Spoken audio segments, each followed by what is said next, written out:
അവർ തളർന്നു പോകാതെ ഓടുകയും ക്ഷീണിച്ചു പോകാതെ നടക്കുകയും ചെയ്യും. യഥാർത്ഥത്തിൽ കണ്ടോണേ, ആദ്യം പറക്കുന്ന കാര്യം പറഞ്ഞു, പിന്നെ ഓടുന്ന കാര്യം പറഞ്ഞു, പിന്നെ നടക്കുന്ന കാര്യം പറഞ്ഞു. നമ്മളെ നേരെ തിരിച്ച. നമ്മൾ ആദ്യം നടന്നു തുടങ്ങും, പിന്നെ ഓടിത്തുടങ്ങും, പിന്നെ പറക്കുന്ന കാര്യം പറയും. ബൈബിൾ നേരെ തിരിച്ചാ പറഞ്ഞത്. ആദ്യം പറക്കുന്നു, പിന്നെ ഓടുന്നു, പിന്നെ നടക്കുന്നു.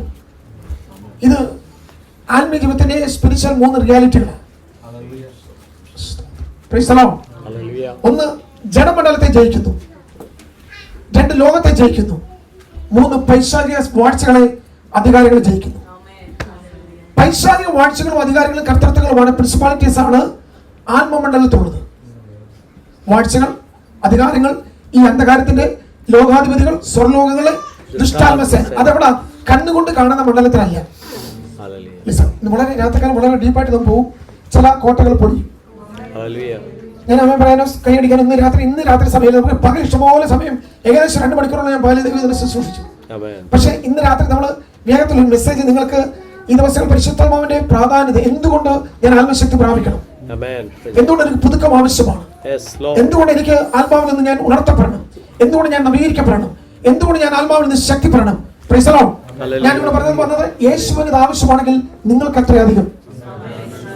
യേശുവിന് മേൽ പരിശുദ്ധാത്മാവിന്റെ സ്വാധീനവും ശക്തിയോ അഭിഷേകവും കർത്താവിന് ആവശ്യമാണെങ്കിൽ എനിക്കും നിങ്ങൾക്കും എത്രയധികം. അപ്പോസ്തലൻ പൗലോസിനെ പോലും പറയുന്നത് പൗലോസ് ആത്മപൂർണനായെന്ന്.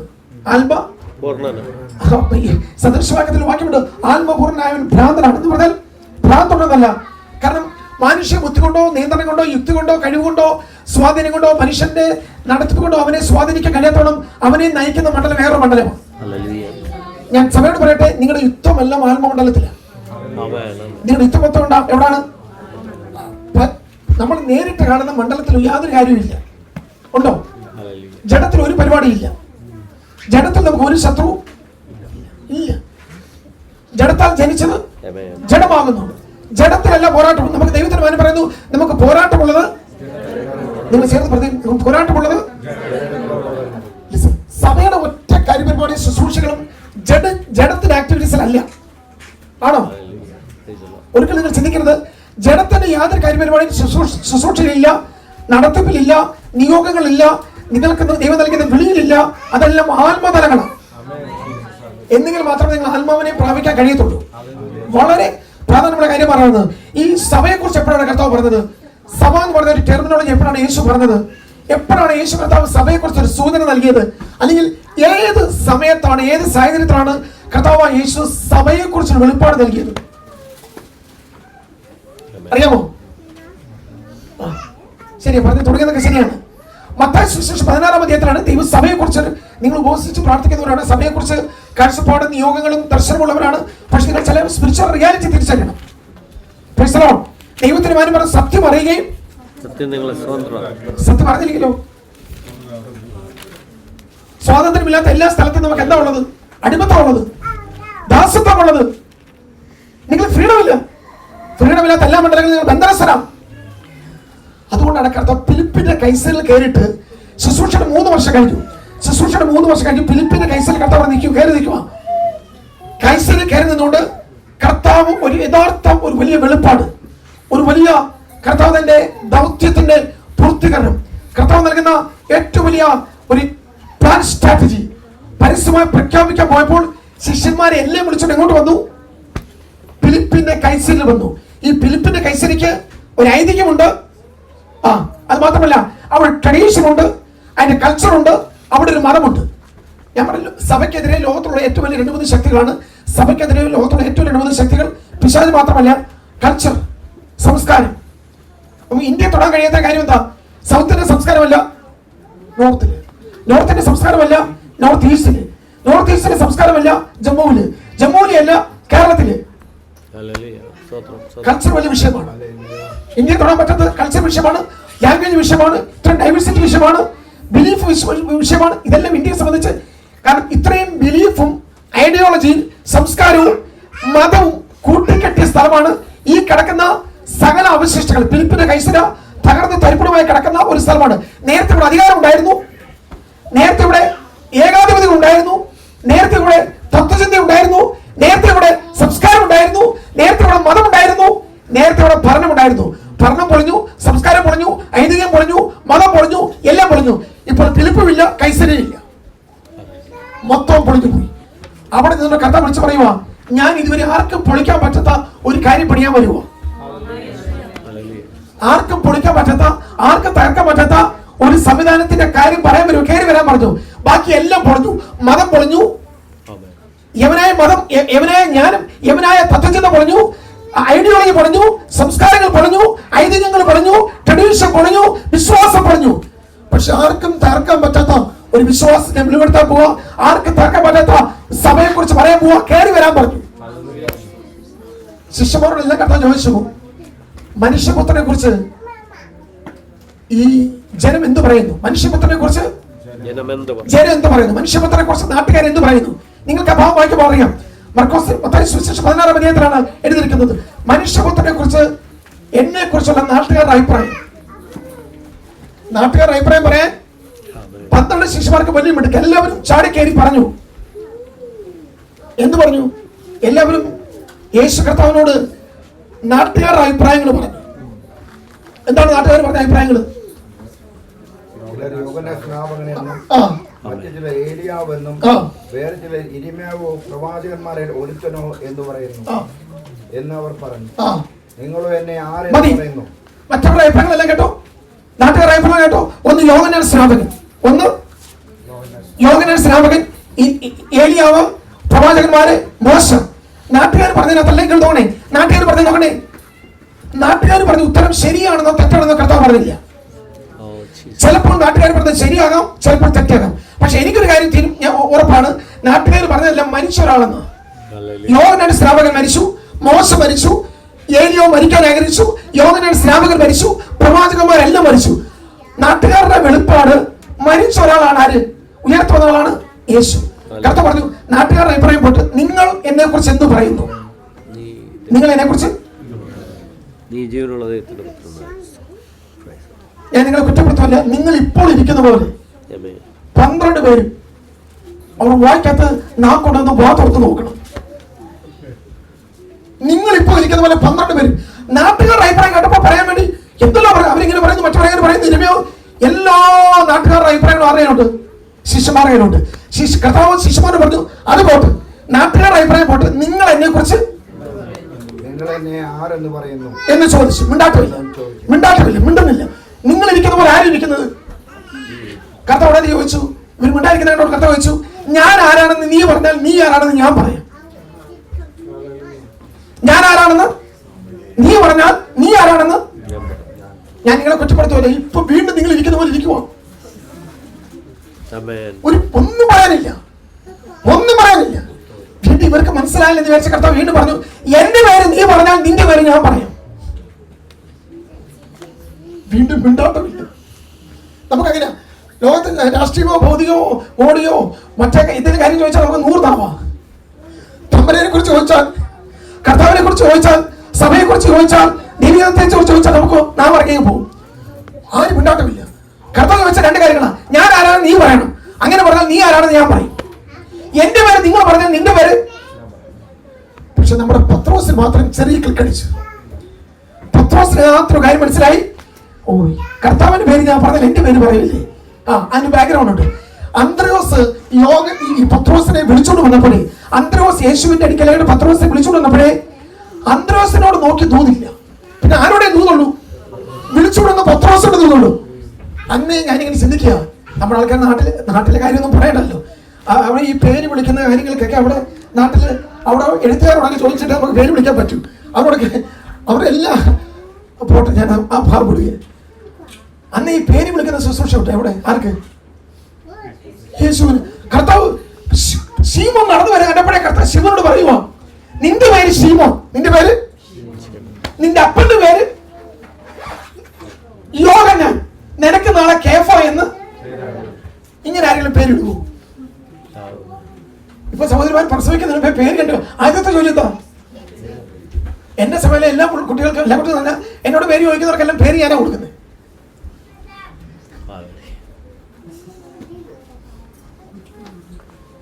പിന്നെ പെൺകുട്ടികളുടെ പേരുകൾ എന്നേ ഉള്ളൂ.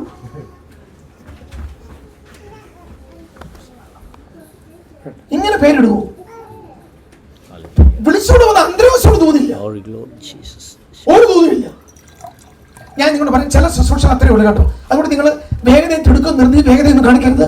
നിങ്ങളെ ഏൽപ്പിച്ച പ്ലാറ്റ്ഫോമിൽ നിങ്ങളെ വിളിച്ച വെളിയിൽ നിങ്ങൾ വിശ്വസ്തത നിൽക്കണം. എല്ലാ ദേവദാസന്മാരും പറയാം, ദൈവം നിങ്ങളെ വിളിച്ച പ്ലാറ്റ്ഫോമിൽ വിളിയോട് നിങ്ങളോടുള്ള ദൈവിക പദ്ധതി എന്ത് ചെയ്യണം?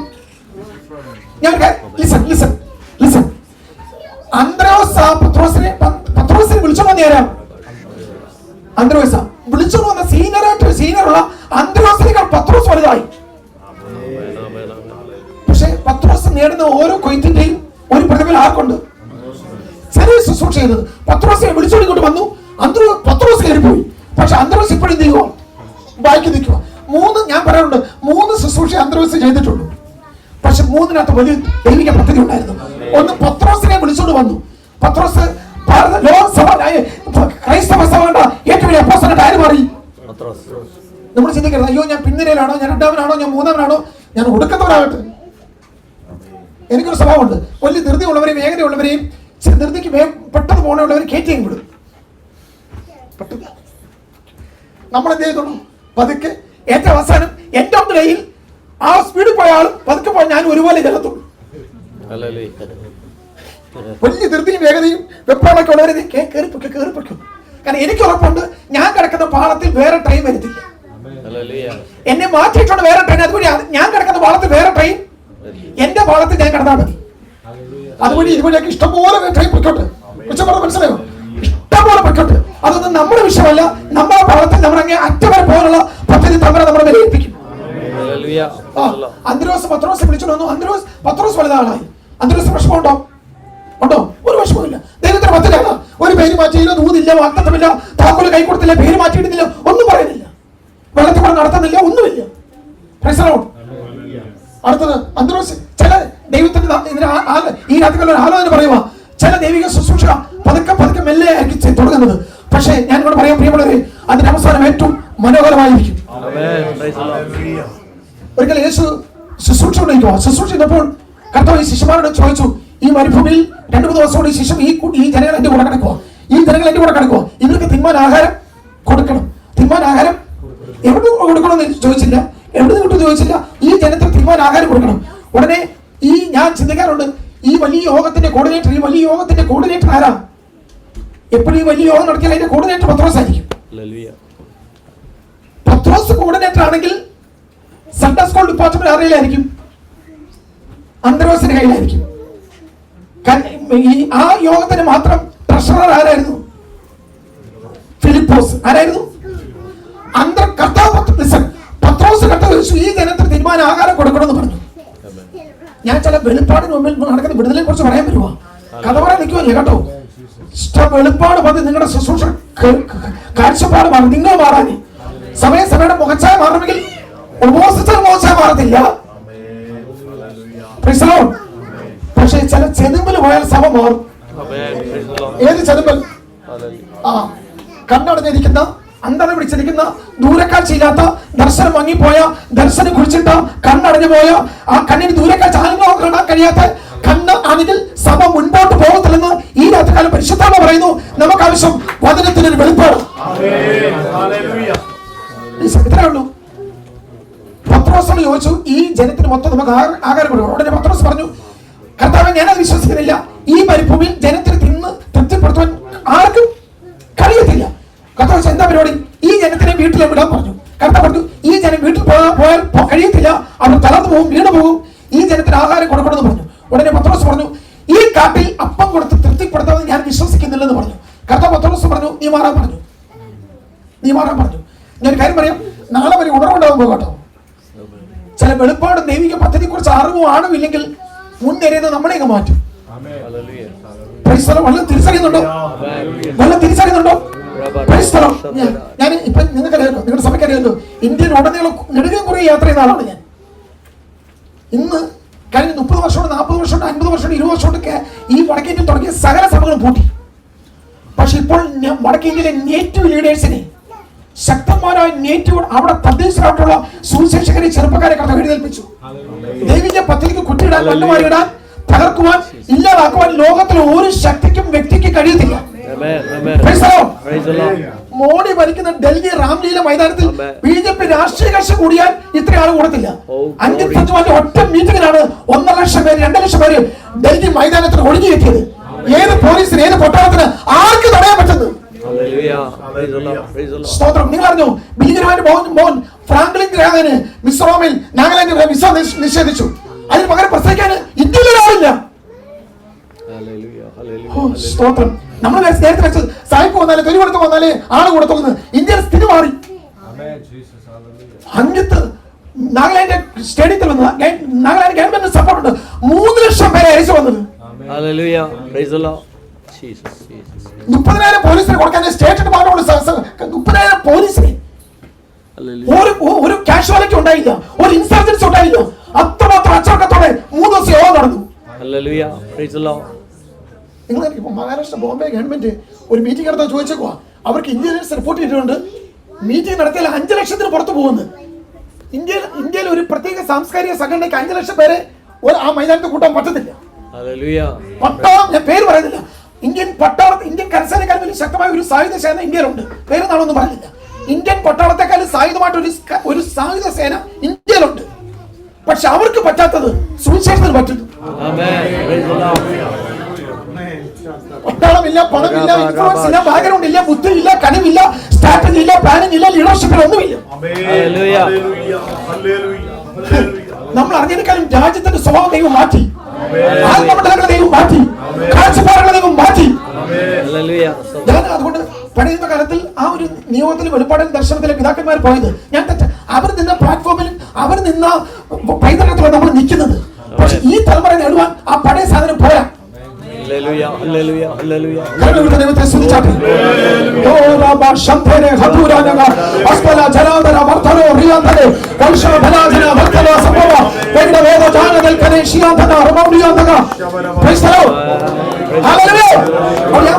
നമുക്ക് മുതിർന്നത്തിൽ ആരോടും ഒരു മത്സരമില്ല.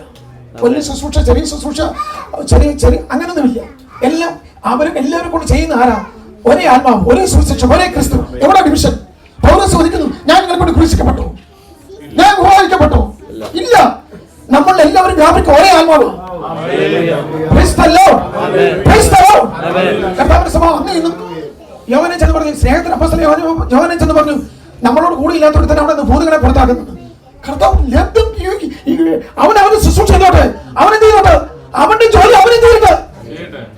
നീ അവനെ വിലക്കണ്ടെന്ന്, നീ നിന്റെ കാര്യം നോക്കാൻ. യോഹന്നാന്റെ വിഷയം പറഞ്ഞാൽ അവൻ നമ്മുടെ കൂടെ ഇല്ലെന്ന്. നമ്മുടെ വിഷയം പറഞ്ഞാൽ എല്ലാവരും നമ്മുടെ കൂടെ നിൽക്കണം. എന്തിനാ വാശി? ഞാൻ കഴിഞ്ഞ മീറ്റിംഗ് പറഞ്ഞിട്ടുണ്ട്, ലോകത്തിലെ ഏറ്റവും വലിയ മിഷൻ ഫീൽഡ് ചൈനയല്ല, ലോകത്തിലെ ഏറ്റവും വലിയ മിഷൻ ഫീൽഡ് ഇന്ത്യയാണ്. സ്തോത്രം. യുകെയിലുള്ള ദൈവസഭ, യുകെയിലുള്ള വിശുദ്ധന്മാര്, ഇവിടെയുള്ള ലീഡർഷിപ്പ് നിങ്ങൾ തിരിച്ചറിയേണ്ടത് നമ്മുടെ ഇന്ത്യക്ക് വേണ്ടിയുള്ള, നിങ്ങൾക്ക് വേണ്ടിയുള്ള, ഇന്ത്യയിൽ നിന്ന് പോട്ടെ, നിങ്ങൾക്ക് വേണ്ടിയുള്ള ദൈവത്തിന്റെ സമയമായത്. ശുശ്രൂഷ വലുത്, ശുശ്രൂഷ ചെറുതൊന്നുമില്ല. ഞാൻ പേര് പറഞ്ഞതേ ഉള്ളൂ. ദൈവം നമ്മളിൽ കൂടി പ്രവർത്തിക്കുന്നു. എല്ലാ ശിഷ്യന്മാരും വിളിച്ചു പറഞ്ഞു, ഈ മരുഭൂമിയിൽ അപ്പം കൊടുത്ത് തൃപ്തിപ്പെടുത്താൻ നമുക്ക് കഴിയത്തില്ലെന്ന്. പത്രോസിന്റെ വിഷയം എന്ന് പറഞ്ഞാൽ, പത്രോസിന്റെ കയ്യിലെ 3 ദിവസത്തെ രജിസ്ട്രേഷൻ ഫോം. എത്ര സ്ത്രീകൾ, എത്ര കുട്ടികൾ, എത്ര പുരുഷന്മാര്, എത്ര വലിയവർ, എത്ര ചെറുവർ, എത്ര സീനിയേഴ്സ് ഉണ്ടെന്ന് ആർക്കറിയാം? റിപ്പോർട്ട് വെച്ചിട്ട് പത്രോസ് പറഞ്ഞു, ഒരിക്കലും ഞാൻ ഇതൊന്നും മരുഭൂമിയിൽ ഇങ്ങനെ അത്ഭുതം നടക്കുന്നു ഞാൻ വിശ്വസിക്കുന്നില്ലെന്ന്. കർത്താവ് പറഞ്ഞു, മാറിയിരിക്കാൻ പറഞ്ഞു. ഫിലിപ്പോസിനോട് പരീക്ഷിച്ച് കർത്താവ് ചോദിച്ചു, ഫിലിപ്പോസ് BSc മാത്തമാറ്റിക്സാ, കൂട്ടാനും അറിയാം. ഫിലിപ്പോസ് ചോദിച്ചു, ഈ ജനത്തിന് തീരുമാനം ആഹാരം കൊടുക്കണമെന്ന് പറഞ്ഞു. ഉടനെ ഫിലിപ്പോസ് പറഞ്ഞു, പത്രോസിന്റെ ടീമിനാ ആര്? ഫിലിപ്പോസ്. ഞാനും വിശ്വസിക്കുന്നില്ല. കാരണം പത്രോസ് ജനം കൂടുതൽ, ഫിലിപ്പോസ് പണം കുറവ്. ഇങ്ങനെ ഇന്നത്തെ സഭയുടെ പ്രശ്നം. ഫിലിപ്പോസ് എന്താണ്? പണമില്ല. ഫിലിപ്പോസ് എന്താണ്? പണമില്ല. എന്ത് കൂടുതൽ? ജനം കൂടുതൽ. പത്രോസിന് ജനം കൂടുതൽ, ഫിലിപ്പോസിന് പണം. ഫിലിപ്പോസ് പറയുന്നത് 10-200 പണം വേണം. കഴിഞ്ഞ 3 രാത്രിലത്തെ സ്തോത്രാഴ്ച എന്ന് പറയുന്നത് 10-200 പണമേ ഉള്ളൂ. ഈ 200 പണം കൊണ്ട് ഈ 10,000 പേർക്ക് അല്ലെങ്കിൽ 10,20,000 പേർക്ക് എങ്ങനെ ആഹാരം കൊടുക്കാൻ? ഫിലിപ്പോസിന്റെ പക്ഷം എന്ന് പറഞ്ഞാൽ 12,000 പണം ഉണ്ടെങ്കിൽ അല്പാൽപ്പം തൃപ്തിപ്പെടുത്തുവാൻ, അല്പാൽപ്പം മുറിച്ചു കൊടുക്കാൻ എങ്ങനെ ഈ 2,000 പണം കൊണ്ട് കഴിയും. പക്ഷെ 200 പണം കൊണ്ട് കഥ പറഞ്ഞു, നീ മാറാൻ പറഞ്ഞു. അപ്പോൾ ആരെ മാറ്റി? പത്രോസിനെ മാറ്റി. നിങ്ങളെ മാറ്റി നിർത്തപ്പെടാൻ കേട്ടോ. പ്രസംഗം കേൾക്കാൻ പറ്റാന്ന് പറയരുത്. നമ്മൾ ചിലപ്പോൾ അടുത്ത ദൈവിക പദ്ധതിയുടെ ലാസ്റ്റ് ഡേ മൂവിനകത്ത് നിങ്ങൾ ചിലപ്പോൾ കാണണമെന്ന് കാണത്തില്ല. നിങ്ങൾ പുറകെ നിൽക്കത്തേ ഉള്ളൂ. ചെറുപ്പക്കാർ പിടിച്ചെടുത്തോണ്ട് പോകും. ചെറുപ്പക്കാരെന്ന് വെച്ചാൽ പ്രായത്തിൽ കുറഞ്ഞല്ല, ആത്മലോകത്തിൽ പുതുതായിട്ട് വന്നവർ.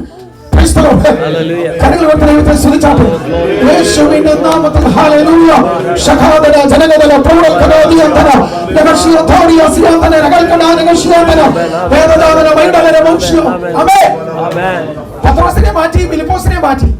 വിളിക്കാതെ ഒരാൾ വന്നു. ഒരാൾ വിളിക്കാതെ പേര് അന്ത്രയോസ്. എന്റെ ഒരു ചിന്ത, ഈ അന്ത്രയോസിന്റെ കയ്യിലെ സൺഡേ സ്കൂൾ ഡിപ്പാർട്ട്മെന്റിന്റെ ചുമതല. സൺഡേ സ്കൂൾ ഡിപ്പാർട്ട്മെന്റ് ചുമതല ആർക്കാ? കുട്ടികൾ എത്ര പേര് വന്നിട്ടുണ്ട്? കുട്ടികളുടെ ക്രമം, കുട്ടികളുടെ കയ്യിൽ എന്തെല്ലാം ഉണ്ടെന്ന്. അന്ത്രയോസ് ഇങ്ങോട്ട് വന്ന് യേശുവിന്റെ കാര്യം പറഞ്ഞു. ഇവിടെ ഒരു ബാലകനുണ്ട്, അവന്റെ മക്കൾ 5 അപ്പം ഉണ്ടെന്ന് പറഞ്ഞു. ഇവിടെ ഒരു ബാലകനുണ്ട്, അവന്റെ മക്കൾ. കർത്താവ് പറഞ്ഞു, നീ വാ, ആ ബാലകന് വരാൻ പറഞ്ഞു. ബാക്കി എല്ലാവരും ഔട്ടാക്കി 2 പേരെ കർത്താവ് വിളിച്ചു. നീ വരണം. എന്താ സംഭവിച്ചതറിയാമോ? അന്ത്രയോസ് ഇങ്ങോട്ട് വന്ന് യേശുവിന്റെ അടുക്കൽ ഒരു സ്റ്റേറ്റ്മെന്റ്, ഒരു കാര്യം പറഞ്ഞപ്പോൾ അവിടുത്തെ അന്തരീക്ഷം മാറി. നമ്മുടെ ഇടയിൽ ഈ അന്തരീക്ഷം ഉള്ള അന്തരീക്ഷോട് കളയുന്നവരാണ്. ചില ആൾക്കാർ എഴുന്നേച്ച ഒരു കാര്യം പറഞ്ഞാൽ അവിടുത്തെ ഉള്ള അന്തരീക്ഷോട്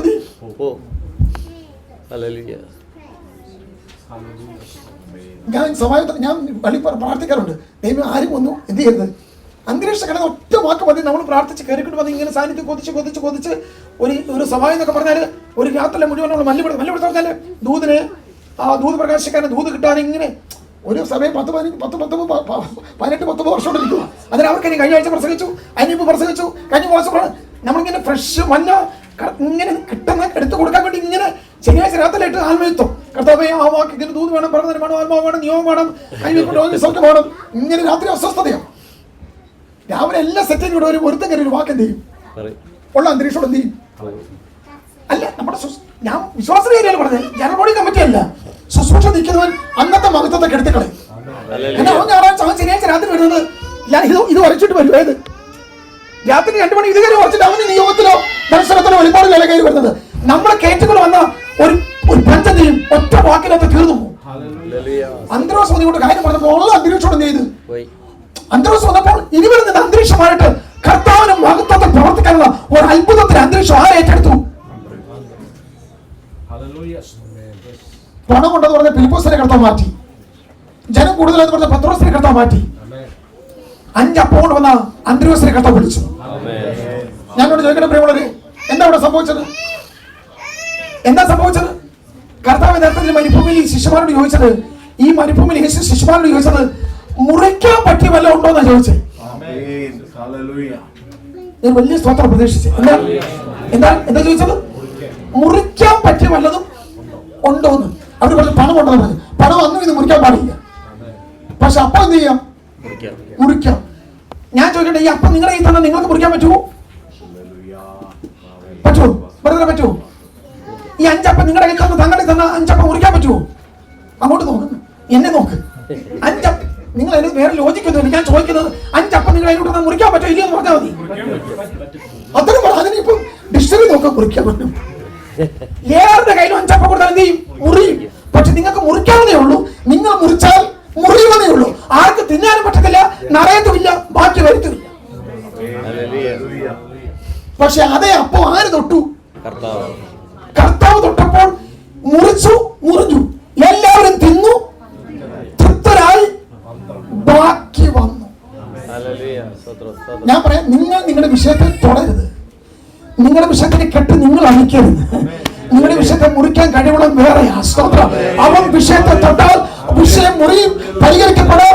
ഓ ഷഹാദൽഖന സത്യനാജന യോശാനദൽഖന ജഗദന പ്രൗഢ ഓ ഒരുമാനവരെ ജനങ്ങളുടെ പ്രൗഢ ഒരുമായ ജനങ്ങളുടെ ഓശ്യം പേരകക്ഷിയാനോ.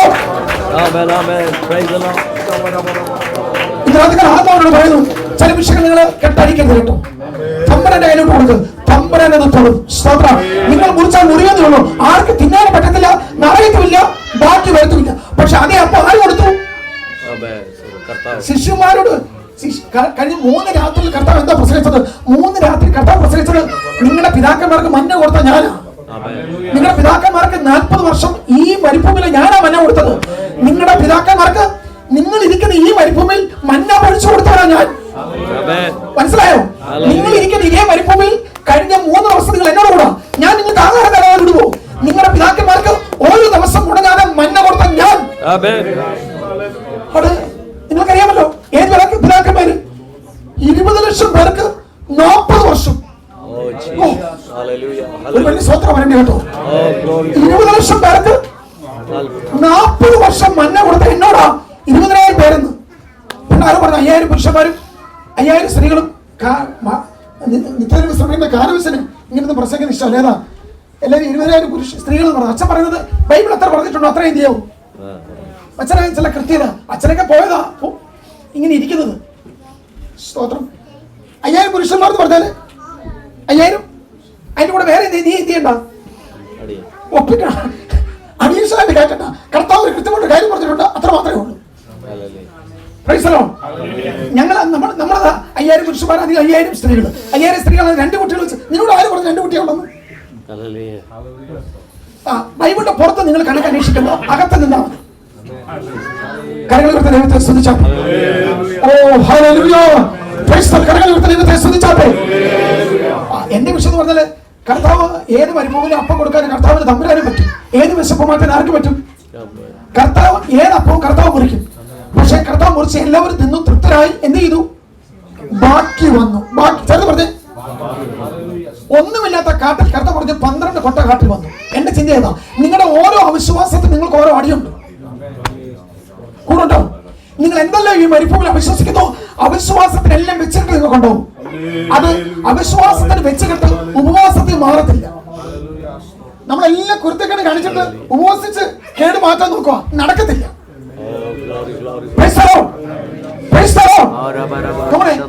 തൽമൂദ് മുതൽ ബേത്സേല വരെ 12 മൈൽ 12 ശിശുമാർ 12 കൊട്ടകൾ എന്ത് ചെയ്ത്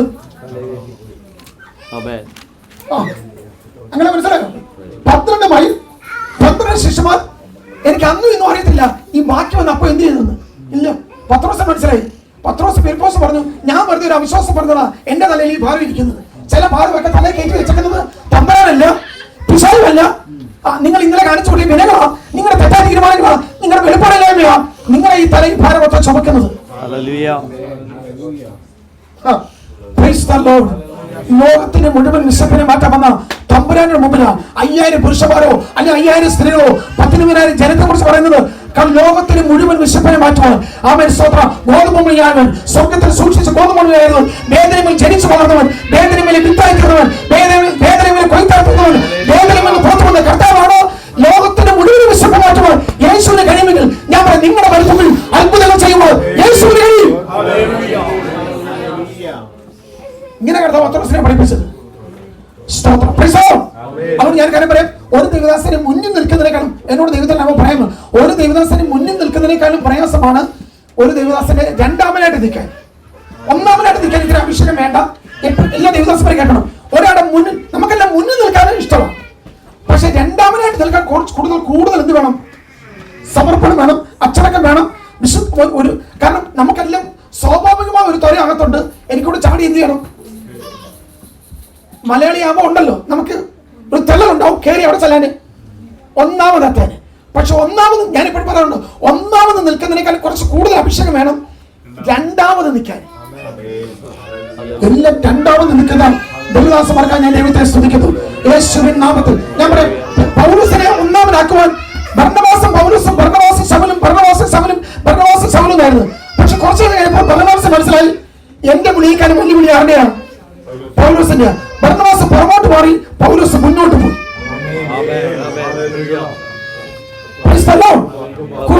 ഇതാണ് ശുശ്രൂഷയുടെ.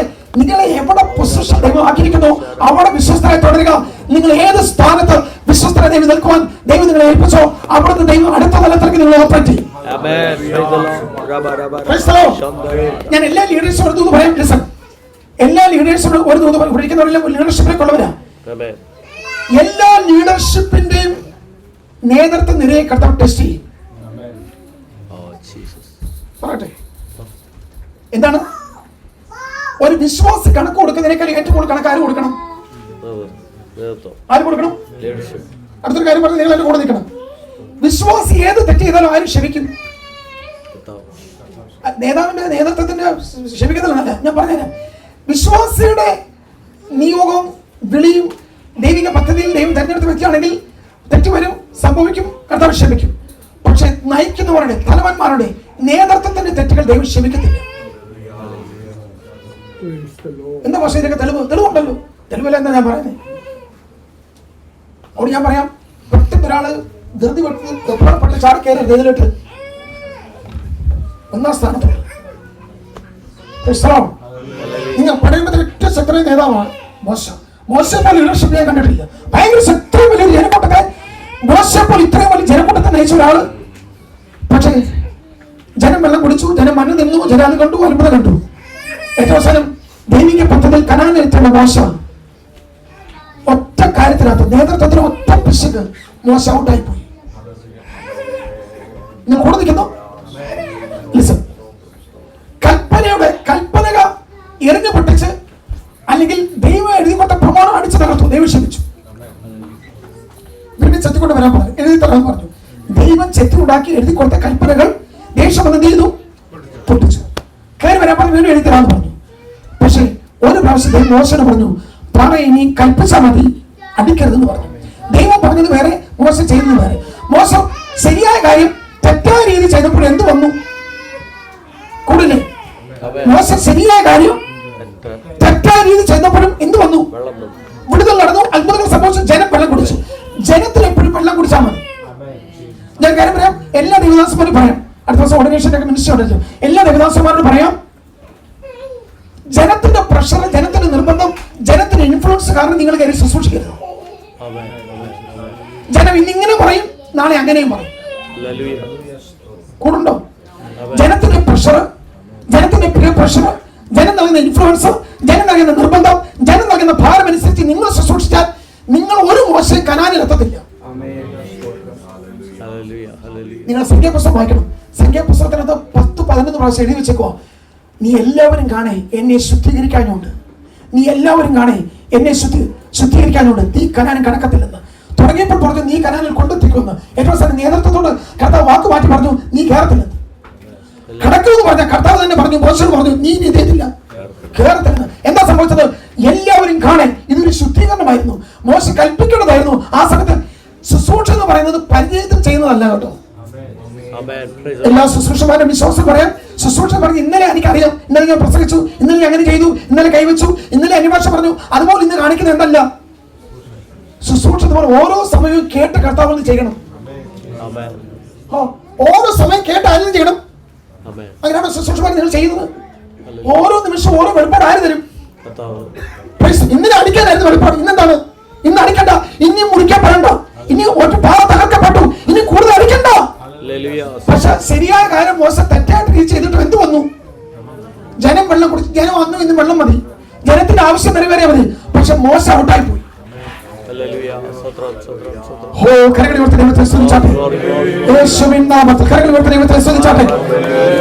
ദൈവസഭ ദൈവിക പദ്ധതിയിൽ കയറി വാ, ദൈവിക വെളിപ്പാടിൽ കയറി വരണം. ഈ ഉപവാസപ്രവർത്തനം നമുക്ക് അതിനുവേണ്ടി ദൈവം ചാർജ് ചെയ്യും. ദൈവം നിങ്ങളെ അംശം നൽകും. ദൈവം നിങ്ങളെ അതിനുവേണ്ടി നിയോഗിക്കും. ദൈവം നിങ്ങളെ അധികാരപ്പെടുത്തും. നിങ്ങളുടെ ഓരോ ഇഷ്യൂവിന്റെ മുമ്പിൽ ദൈവത്തിന് ഇടപെടാൻ ദൈവത്തിന് പ്രോമിസ് ഉണ്ട്, ദൈവത്തിന് പ്ലാൻ ഉണ്ട്, ദൈവത്തിന് പ്രോജക്റ്റ് ഉണ്ട്, ദൈവത്തിന് പദ്ധതി ഉണ്ട്.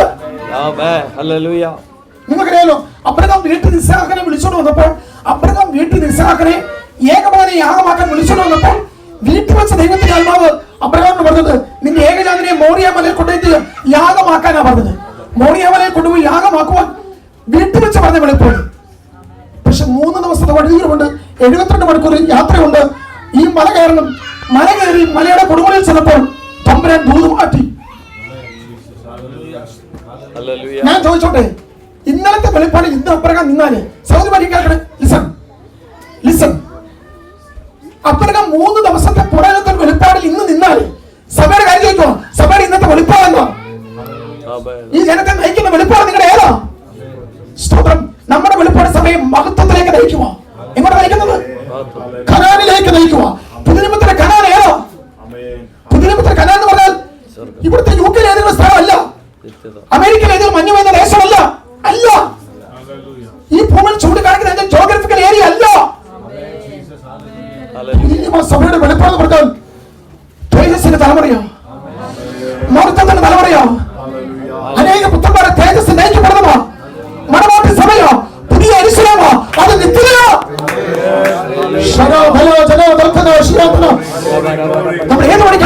സ്തോത്രം. എന്താണ് നമ്മുടെ നിർമ്മാണം, എന്താണ് നമ്മുടെ കെട്ടുപണി? അത് വെളിപ്പാടിലാണോ? ഞാൻ പറഞ്ഞു വന്നത്, അബ്രഹാം വീട്ടിൽ വന്നപ്പോൾ ദൈവത്തെല്ലാം പറഞ്ഞു, നിന്നെ ഏകജാത മകനെ യാഗമാക്കണമെന്ന്, ഹോമയാഗമാക്കണമെന്ന്. തിരിച്ചു കിട്ടുന്ന ചാപ്പലിയോട്, ഭാര്യയോട് പറയാതെ സാറയോട് മൗനം, സാറയോട് മിണ്ടിയില്ല. അബ്രഹാം അറിയാം, സാറയോട് പറഞ്ഞാൽ സാറ ആരോട് പറയും? അല്ല, സാറയോട് ഇത് പറഞ്ഞാൽ സാറ വീട്ടിൽ ബാല്യക്കാരോട് ദാസമാൻ പറയും, വല്യപ്പന് ഈ പ്രായത്തിലൊരു ആഗ്രഹം, മോനെ എന്താക്കാന്? അടുത്ത സെക്കൻഡിൽ പറഞ്ഞു തരുന്നതിന് മുമ്പേ അബ്രഹാമോടെ യാഗമോ? സാറയ്ക്ക് ഇപ്പൊ വിഷയം 120 വയസ്സുള്ള വല്യപ്പനല്ല വിഷയം. സാറയ്ക്ക് ഇപ്പൊ വിഷയം ഓടിക്കളിക്കുന്ന ചെയ്യുന്ന പയ്യന വിഷയം.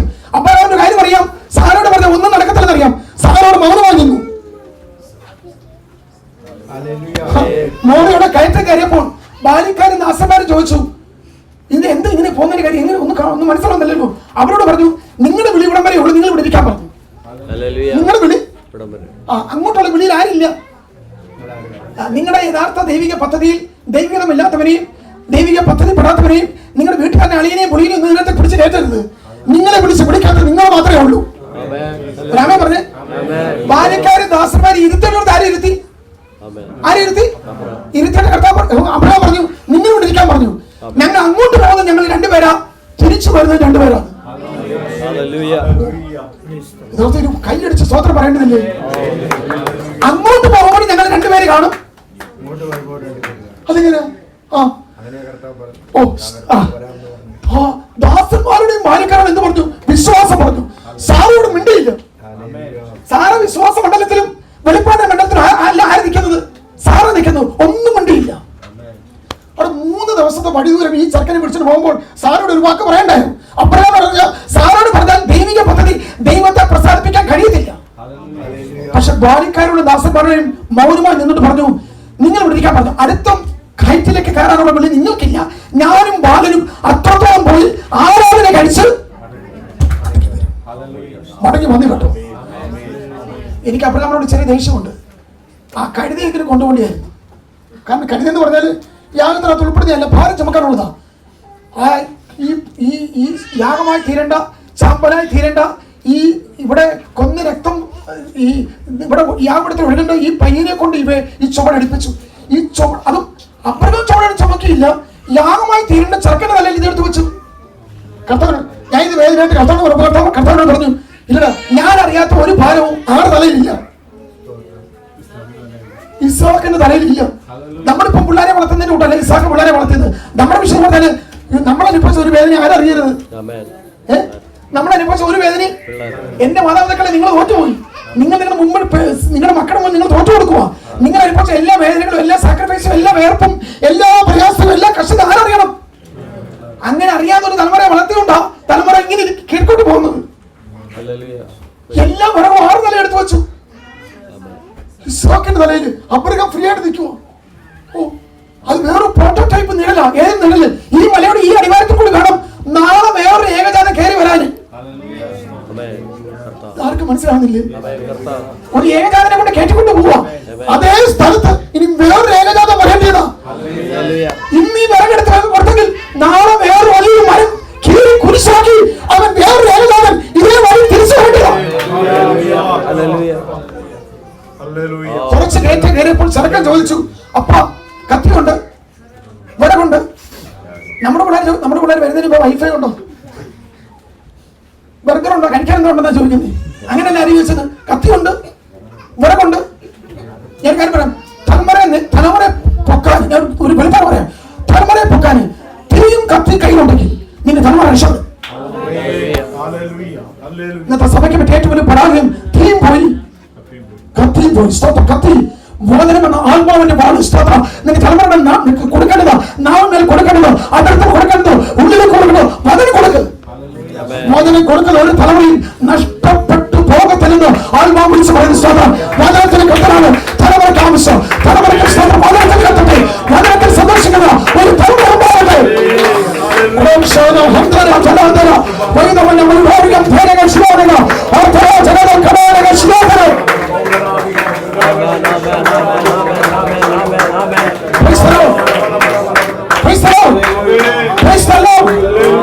വചനം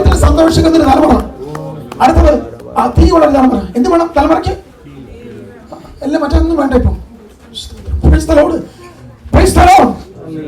തലമുറയെ തിരിച്ചു പിടിക്കണമെങ്കിൽ കത്തിൽ വേണം കേട്ടോ. കത്തിലില്ലാത്ത തലമുറയെ കൊണ്ട് സ്തോത്രം ആമേൻ. ഇന്നത്തെ കാരണം ഭൗതിക ലോകം അത്രമാത്രം ശക്തമായി വളർന്ന ലോകത്തിലാണ്, നിരീശ്വരവാദം വളർന്ന ശക്തമായ ലോകത്തിലാണ്. ബാക്കിയുള്ള ഇസങ്ങളുടെ പിന്നാലെ, ബാക്കിയുള്ള ലൗകികതയുടെയും ആഡംബരത്തിന്റെയും ലക്ഷണയുടെ പിന്നാലെ പരക്കമായിരുന്ന ഈ മോസ്റ്റ് മോഡേൺ ലോകത്തിൽ ജീവിക്കുന്ന ഈ തലമുറയെ തിരിച്ചു പിടിക്കുവാൻ ഒരു തീരാണ്. തയ്യാറാണോ? തയ്യാറാണോ? നിങ്ങളുടെ സാരോപദേശത്തിന്, നിങ്ങളുടെ സ്വന്തം സാമാന്യ വാക്കുകൾക്ക് തലമുറ രക്ഷിക്കാൻ കഴിയത്തില്ല.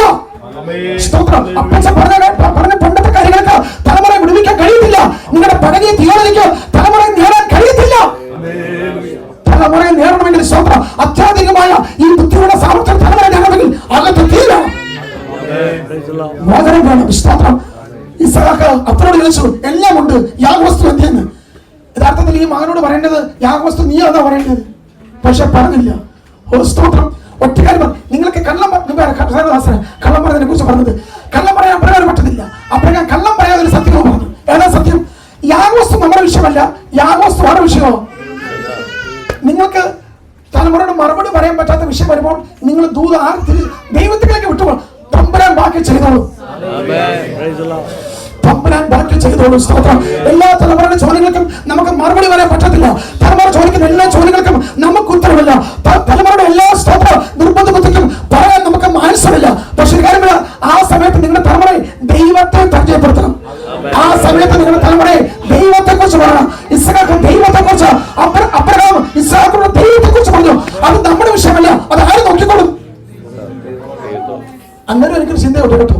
എനിക്ക് അങ്ങനെ ഒരു വെളിപ്പാട്, ഒരു വചനത്തിന് ഉപയോഗിക്കാൻ അർത്ഥം നൽകിയത്, ഈ പരിഹാരം എന്തിയെ, മറുപടി എന്തിയെ, ആട്ടുകുട്ടി എവിടെയെന്നൊക്കെ ചോദിച്ചത്, ഈ ഭാരം ഈ വിറക് തലയിൽ ഇരുന്നപ്പോഴാണ് ഇസ്ഹാക്ക് ചോദിച്ചത് പരിഹാരം എന്തിയെ, ആട്ടുകുട്ടി എവിടെ, എന്താണ് ഈ യാഗത്തിന്റെ ഔട്ട്കം, ഈ യാഗവസ്തു എന്തിയെന്നൊക്കെ ചോദിച്ചത് ഭാരം തലയിൽ ഇരുന്നപ്പോഴാണ്. വിറക് തലയിൽ ഇരുന്നപ്പോൾ ചോദിച്ചു ആട്ടുകുട്ടി എന്തിയെന്ന്. എന്നാൽ ഇസ്ഹാക്ക് ചുമന്ന വിറകിന്റെ മുകളിൽ ഇസ്ഹാക്ക് വന്നു. നിങ്ങൾ കൂടെ ഉണ്ടോ? ഇസ്ഹാക്ക് ചുമന്ന വിറകിന്റെ മുകളിൽ ആര് വന്നു? ഇസ്ഹാക്ക് വന്നു. ഇസ്ഹാക്ക് വിറകിന്റെ മുകളിൽ വന്നപ്പോൾ നേരത്തെ ചോദിച്ച ചോദ്യത്തിന് മറുപടി കയ്യെത്തും ദൂരത്തായി.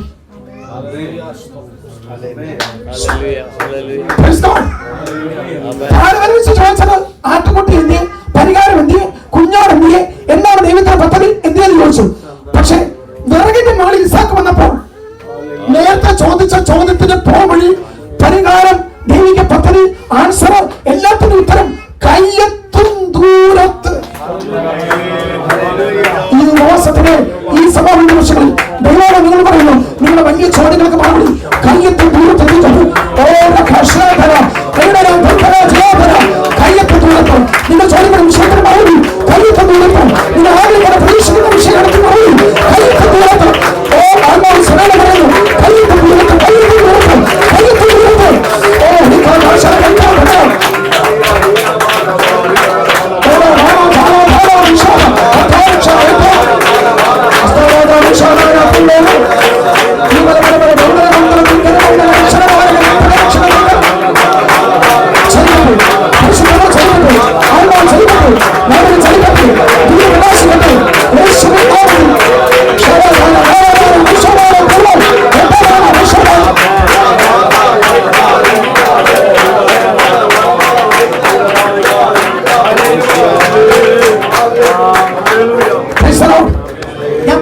ഇന്നലത്തെ വെളിപ്പാടല്ല, ഇന്നത്തെ വെളിപ്പാട് പറയാൻ വന്നതാ.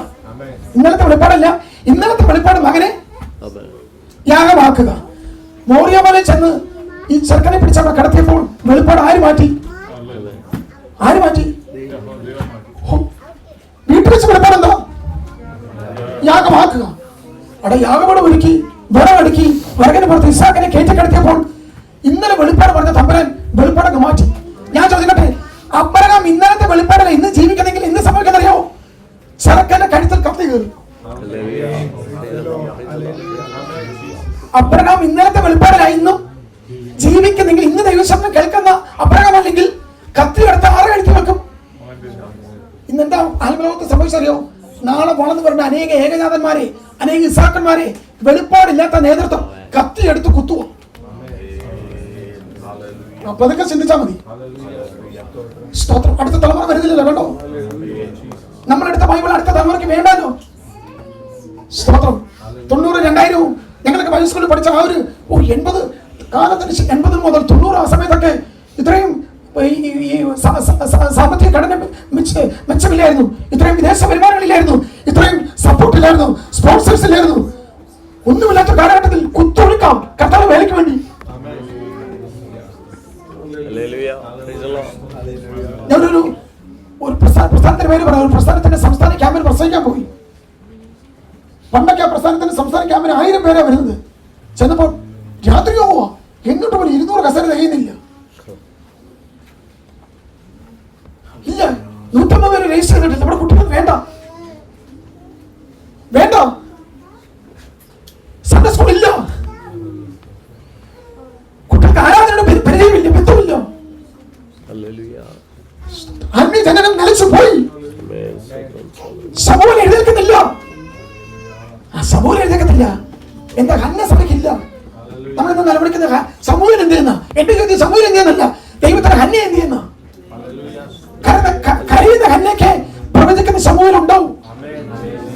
എന്ത് ചെയ്യുന്ന ഹന്ന എന്ത്? ഹന്ന ഇതുപോലെ ചൂട് കിടക്കുവോ?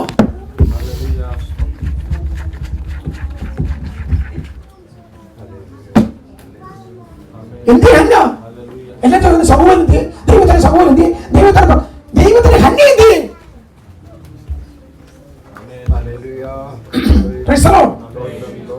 കരയുന്ന ഹന്നയ്ക്ക്, നിലവിളിക്കുന്ന ഹന്നയ്ക്ക്, വിലപിക്കുന്ന ഹന്നയ്ക്ക് പ്രവചിക്കുന്ന അഭിഷക്തനായ സമൂഹം ജനിക്കത്തുള്ളൂ. ഹന്നയുടെ പ്രാർത്ഥനയ്ക്കകത്ത് അതുകൊണ്ടാ എനിക്കറിയാം എന്തിനാ 3 പേര് വരുന്നതെന്ന്. സ്തോത്രം. വീട്ടിൽ പ്രാർത്ഥിച്ച സ്വസ്ഥയില്ലാതെ വീട്ടിൽ നിന്ന് കുത്തിയിറക്കി, പിന്നീനെ കൊണ്ട് നടത്താൻ കുത്തിച്ചെവിടെ ഇറക്കി. നിങ്ങൾക്കല്ല കഥ പോലെ അറിയാമല്ലോ. കഥ നമുക്കറിയാം, കാര്യം അറിയത്തില്ല. വീട്ടിൽ പ്രാർത്ഥിച്ച് കുത്തിയിറക്കി എവിടെ ഇറക്കി? ആലയത്തിൽ ഇറക്കി. ആലയത്തിൽ വന്നപ്പോഴാ പ്രാർത്ഥന ആര് മാറ്റി? ആര് മാറ്റി? ആലയത്തിൽ വന്നപ്പോൾ പ്രാർത്ഥന ഹന്നയ്ക്ക് തനിയെ മാറ്റേണ്ടി വന്നു. നേരത്തെ വിഷയം വീട്ടിൽ വെച്ച് പ്രാർത്ഥിച്ചപ്പോൾ പറഞ്ഞു എനിക്കൊരു കുട്ടിയെ മതിയെന്ന്. എനിക്ക് കുട്ടിയെ മതി എന്ന് പറഞ്ഞാൽ അതിനർത്ഥം ആൺകുട്ടിയാകാം പെൺകുട്ടിയാകാം. എനിക്ക് പെണ്ണിനേക്ക് ഒരു മറുപടി മതി, എനിക്കൊരു സന്താനത്തെ മതി. പക്ഷേ ആലയത്തിൽ വന്നപ്പോൾ ഹന്ന പ്രാർത്ഥന സ്പെസിഫിക് ആക്കി, അത് ആൺകുട്ടി തന്നെ ആയിരിക്കണം. സ്തോത്രം. ഞാൻ ഒരു നിന്നുകൊണ്ട് ദൂത് പറയാം, എന്നോട് പിടങ്ങരുത് കേട്ടോ. ഹന്ന യഥാർത്ഥത്തിൽ അന്നത്തെ പ്രാർത്ഥിച്ചത് അന്നത്തെ നേതൃത്വത്തെ മാറ്റാൻ വേണ്ടി, അന്നത്തെ നേതൃത്വത്തെ മുഴുവൻ മാറ്റണമെങ്കിൽ ആര് ജനിച്ചേ പറ്റൂ? ആര് ജനിച്ചേ പറ്റൂ? സമൂഹം ജനിക്കണമെങ്കിൽ ഹന്ന എവിടെ കയറണം? ആലയത്തിൽ വന്നപ്പോഴാ ഹന്നയ്ക്കൊരു കാര്യം മനസ്സിലായി, ഈ ആലയത്തെക്കാൾ വലിയൊരു വിഷയം, എന്നേക്കാൾ വലിയൊരു വിഷയം, എന്റെ ഈ ചെറിയ ആവശ്യത്തെക്കാൾ വിഷയം ദൈവത്തിന് വലിയൊരു വിഷയം ആര് മനസ്സിലാക്കി? ഹന്ന പെനീനയുടെ വിഷയത്തെ വേദനപ്പെടുത്തു, മക്കളുടെ വേദനപ്പെടുത്തു, ആലയത്തിൽ വന്നപ്പോൾ ദൈവം വേദനപ്പെടുത്തു. ഹന്നയുടെ വിഷയം അവിടെ മാറ്റി വെച്ചിട്ട് ഞാനൊരു കാര്യം പറയാം, എന്നോട് പറഞ്ഞത് യഥാർത്ഥത്തിൽ സമൂഹത്തിൽ ജനിക്കുകയും എക്സിസ്റ്റിംഗ് ആയിട്ട് സമൂഹം വളർന്നപ്പോഴത്തേക്കിന് അവന് തടസ്സമായി നാളത്തെ അവന്റെ ശുശ്രൂഷിക്കാൻ വേണ്ടി നിയോഗങ്ങൾക്ക് അവന്റെ പദവിക്ക് തടസ്സമായി നിൽക്കുന്ന ഒരു മൊത്തം നേതൃത്വത്തെ ആര് തുടച്ചു മാറ്റി? ഹന്നയുടെ പ്രാർത്ഥനയ്ക്ക് അതെല്ലാം വന്നു കേട്ടോ. കാരണം കാഴ്ചപ്പാട് പോയി, ദർശനം പോയി, വചനം പോയി, മുമ്പേ പറഞ്ഞ തീ പോയി, കത്തി പോയി, വെളിപ്പാട് പോയി, ദൂത് പോയി, പ്രവചനം പോയി, എല്ലാം പോയി. ഇന്ന് കണ്ടില്ലേ? ഇന്ന് വന്ന് കഴിഞ്ഞ 10-25 വർഷമുള്ള പ്രവചനത്തെ വിട്ടു കയറി നിങ്ങൾ ഒരു വിട്ടു കൊടുക്കും. ആർക്ക്? പ്രവാചകന് വിട്ടു കൊടുക്കും. ഓക്കെ, ഈ പ്രവചനത്തിന് കാര്യം പൗലോസ് പറഞ്ഞപ്പോൾ പൗലോസ് എന്ന് പറഞ്ഞല്ലോ, ജസ്റ്റ് ഒന്ന് ശോധന ചെയ്തേക്കണം എന്ന് പറഞ്ഞു. എന്ത് ചെയ്യണം? നല്ലത് മാത്രം എന്താ മതി? പ്രവചനത്തിനകത്ത് ഒത്തിരി കയറി വരും, മനുഷ്യമായിട്ട് കയറി വരും. നല്ലത് മാത്രം എന്ത് ചെയ്താൽ മതി? പക്ഷെ കയറുന്നവരല്ലേ ആരെ വെട്ടി? ഇപ്പോൾ ആരില്ല. കയറുന്നവരെല്ലാം കഴിഞ്ഞ പ്രാവശ്യം ചോദിച്ചു ഇത്രയും ബഹളം വേണമെന്ന്. ബഹളം നിങ്ങളുടെ ദൈവം ശരിയാക്കാൻ പറ്റുമെന്ന്. ബഹളത്തെ വെട്ടി ബഹളം പോയി. അന്യഭാഷ വെട്ടി ഇപ്പോൾ ഒരു ഭാഷയും ഇല്ല. സാധാരണ ചർച്ച വന്നു അന്യഭാഷ പറയുമായിരുന്നു. ഇപ്പോൾ ചർച്ചയിൽ അന്യഭാഷ ഇല്ലാത്തവർ വീട്ടിൽ അന്യായ ഭാഷ പറയുമോ? എല്ലാ ഭാഷയും പോയി, പ്രവചനം പോയി, ഭാഷ പോയി, വരം പോയി, രോഗശാന്തി പോയിട്ട് 19 വർഷമായി. നമ്മൾ പോലും ഇപ്പൊ എന്ത് വിശ്വസിക്കുന്നില്ല. പണ്ടത്തെ എല്ലാ യോഗത്തിന്റെയും വാൾപോസ്റ്റ് വരുന്നു സുവിശേഷ മഹായോഗവും. ഇപ്പൊ നമ്മൾ പോലും അത് വിശ്വസിക്കുന്നില്ല. നമ്മൾ പണിയുന്ന പുതിയ വീടുകൾക്കെല്ലാം പണിയുന്നതിനകത്ത് ഒരു പ്രത്യേക ഷെൽഫ് മരുന്ന് വെക്കാൻ വേണ്ടി പണിയുവാ. അതാ ഇന്ന് രാവിലെ ഞാൻ 1-2 സമയം പറഞ്ഞ് പ്രസവിച്ചതിനെ കൊണ്ട് പണ്ട് മരുന്ന് കഴിക്കുന്ന പോലെ ഇപ്പൊ ചോറ് കഴിക്കുന്നത്. ഇപ്പൊ ചോറ് കഴിക്കുന്നതിന് കൂട്ടായിരുന്നു പണ്ടാണ് അപ്പച്ച മരുന്ന് കഴിച്ചത്. നമുക്ക് വേണ്ട, മരുന്ന് കൂടി ചോറ് കുറഞ്ഞു, ഒന്നും വേണ്ടല്ലോ. നമ്മൾ പോലും ഇപ്പൊ എന്ത് വിശ്വസിക്കുന്നില്ല. നിങ്ങൾ സൈലന്റ് ആയിട്ട് ഞാൻ നിങ്ങളെ വല്ല പറഞ്ഞു, നമ്മൾ പോലും ദൈവിക രോഗശാന്തി എന്ത് ചെയ്യുന്നില്ല, വിശ്വസിക്കുന്നില്ല. ഇപ്പൊ അതിനെക്കുറിച്ച് പ്രവചനമില്ലല്ലോ, ഉണ്ടോ, ദൂതുണ്ടോ? ഞാൻ തിരുവല്ലയില് ഒരു കാര്യം ഇടയ്ക്ക് പറയാം. ഈ TPM കൺവെൻഷൻ കട്ടോട് TPM കൺവെൻഷൻ ഇടയ്ക്ക് പോകുന്ന കാര്യം എന്ന് പറയാൻ നല്ല ചാപ്പാടും ഉണ്ട്, സൂപ്പർ ചാപ്പാടാ. ചാപ്പാട് എന്ന് പറഞ്ഞാൽ നിങ്ങൾ ഉദ്ദേശിക്കുന്ന ചാപ്പാടല്ല കേട്ടോ. ബസ്സിന്റെ അടുത്താ ഇത് നോക്കുവാ. അവിടുത്തെ പ്രത്യേകത എന്ന് പറഞ്ഞാല് അവിടെ വെട്ടുന്ന പോത്തിനെ അവർ തന്നെ വളർത്തുന്ന പോത്താ. 1 വർഷം കൊണ്ട് വളർത്തുന്ന പോത്തിനെ ആരും ചെയ്യുന്നത് പോത്തിറച്ചി കഴിക്കാൻ പോകില്ല. നമുക്കൊക്കെ ചെന്ന സ്പെഷ്യൽ അത്തുപോലെ ആദരിക്കും, 10 പേർക്കും. ഇപ്പോഴും പറഞ്ഞപ്പോൾ അവരുടെ സാമ്പാറിന്റെ രുചി അല്ലാതെ ജയിൽ പോസ്റ്റ് സാമ്പാറല്ല. ഇവിടെ ആരാ സാമ്പാറിനെ കുറിച്ച് സംസാരിക്കുന്നു? എന്റെ അച്ഛ സാമ്പാർ, തോരൻ, അവിയല്, ചോറ്, ബീഫ് കറി. സകല ഓട്ടോറിക്ഷ ഡ്രൈവർമാർക്ക് സകല തൊഴിലാളിക്ക് അവിടെ വന്ന് കണ്ടിരിക്കുന്ന വേറെ ഫുഡാണ്. ലാസ്റ്റ് നൈറ്റ് ഞാൻ പോയി, യോഗത്തിന് പോയി.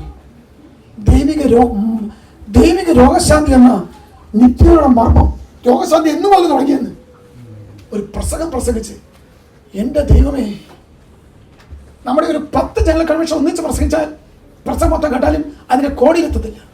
എന്റെ കോടിയിൽ എനിക്കറിയാവുന്ന ഒരു പ്രസ്ഥാനത്തിലെ ഒരു അധ്യക്ഷൻ എഴുന്നേറ്റ് പറഞ്ഞു, ജനറൽ കൺവെൻഷൻ പറഞ്ഞു, എന്റെ പേര് ആരും ഒരിക്കലും എന്നെ ചെയ്യരുത്, പറയരുത്, ആശംസ പ്രശംസ ലീഡിങ്ങിലൊന്നും എന്റെ പേരിന് പറയരുത് ആവശ്യം പറഞ്ഞു. അതിനിടയ്ക്ക് ഞാൻ പോയ ദിവസം ഒരു ആഫ്രിക്കൻ മന്ത്രിയാണ് പ്രസംഗം കേൾക്കാൻ വേണ്ടി ചെന്നപ്പോൾ ആ പ്രസംഗത്തിന് മുമ്പ് പ്രാർത്ഥിക്കാൻ കൊടുത്തൊരു പ്രധാനപ്പെട്ട ആള്, ആ പ്രസംഗത്തിന് മുമ്പ് പ്രാർത്ഥിക്കാൻ കൊടുത്ത ഒരാള് പ്രാർത്ഥനയ്ക്ക് അതേതൊക്കെ ഫിറ്റ് ചെയ്തത്. ഏത് ഫിറ്റ് ചെയ്തു? ദൈവം ഞങ്ങൾക്ക് തന്നാണ്ട് തന്നേക്കെന്നോ. ഇപ്പോൾ ഇങ്ങനെ സംസ്ഥാന അധ്യക്ഷനായിരിക്കുന്ന ഒത്തിരി പദങ്ങളുണ്ട്. ദൈവത്താൽ നിയോഗിക്കപ്പെട്ട വരദാനമായ കർത്താവിനോട് പ്രാർത്ഥിക്കും. ആരുടെ കാര്യം? യോഗത്തിന് അനുഗ്രഹത്തിന് വേണ്ടി ചുരുക്കമാതിയോട് പ്രാർത്ഥിക്കാനാണ് പറഞ്ഞത്. പക്ഷെ ആ പ്രാർത്ഥനയുടെ ഇടക്കൂടെ ഏത് കയറ്റി? ഈ പ്രസ്ഥാനത്തിന് അധ്യക്ഷനൊന്ന് വൈറ്റ് വേഷം കൊണ്ട് 2-3 കാര്യങ്ങൾ എന്ത് ചെയ്തു? അതിലെനിക്ക് മനസ്സിലായി, പ്രാർത്ഥിക്കുന്നു തമ്പുരാനോടല്ലല്ലോ പ്രാർത്ഥിക്കുന്നത്, ആര് കേൾക്കാനാ പ്രാർത്ഥിച്ചേ? പോയ പോക്ക് കണ്ടോ? ആ തുടർന്നുള്ള ദൈവദിന ശുശ്രൂഷ അനുഗ്രഹത്തിന് ഇന്നയാൾ മുന്നോട്ട് വന്ന് പ്രാർത്ഥിക്കുന്നു പറഞ്ഞു. എന്താ പ്രാർത്ഥിച്ചറിയാവോ? ദൈവം ഞങ്ങൾക്ക് വരദാനമായി നൽകിയ ഈ കാലഘട്ടത്തിലേക്കുള്ള ദൈവത്തിന് നിയോഗം ഏൽപ്പിച്ചെന്ന് പറഞ്ഞുകൊണ്ട് ഈ ഇതിയാനെ കളത്താനുള്ള 2-3 വാക്ക് സെറ്റ് ചെയ്തുകൊണ്ട് എന്ത് ചെയ്തത്? ആരാമേൻ പറയും, ആരാമേൻ പറയുന്ന പറഞ്ഞത്? സമയം എന്തു പോയി പറയോ? ദൂത് പോയി, ആലോചന പോയി. വല്ലപ്പോഴും കിട്ടുന്നുണ്ടോ? ഇന്ന് ഇഷ്ടംപോലെ നേതാക്കന്മാരുണ്ട്, പക്ഷെ എന്തില്ല? ദൂതില്ല. ദൂതുള്ളവൻ ആരുമല്ല. അതുകൊണ്ടാ ഞാൻ പലപ്പോഴും പറയുന്നുണ്ട്, സഭയ്ക്ക് നഷ്ടപ്പെടുന്നത് പണമല്ല, സഭയ്ക്ക് നഷ്ടപ്പെട്ടത് ബിൽഡിംഗ് അല്ല, സഭയ്ക്ക് നഷ്ടപ്പെട്ടത് സ്ഥാനമാനങ്ങളല്ല, സഭയ്ക്ക് നഷ്ടപ്പെട്ട മറ്റൊന്നുമല്ല. സഭയ്ക്ക് എന്ത് പോയി? മഹത്വം പോയി, സഭയ്ക്ക് വെളിപ്പാട് പോയി, നിയോഗങ്ങൾ പോയി, ദർശനം പോയി, കണ്ണടഞ്ഞ പോയി. ഇങ്ങനെ മൊത്തം ചില സഹോദരിമാര് വേദനയ്ക്ക് എന്നോട് ദൂത് പറയാൻ കേട്ടോ, പറയോ കേട്ടോ, തലേ തൊടുന്നില്ലെങ്കിലും ഇന്നത്തെ ദൂത് പറയും. ചില വേദനകളുടെ പിന്നിൽ ചില ശമൂല് ജനിക്കാനുണ്ട്.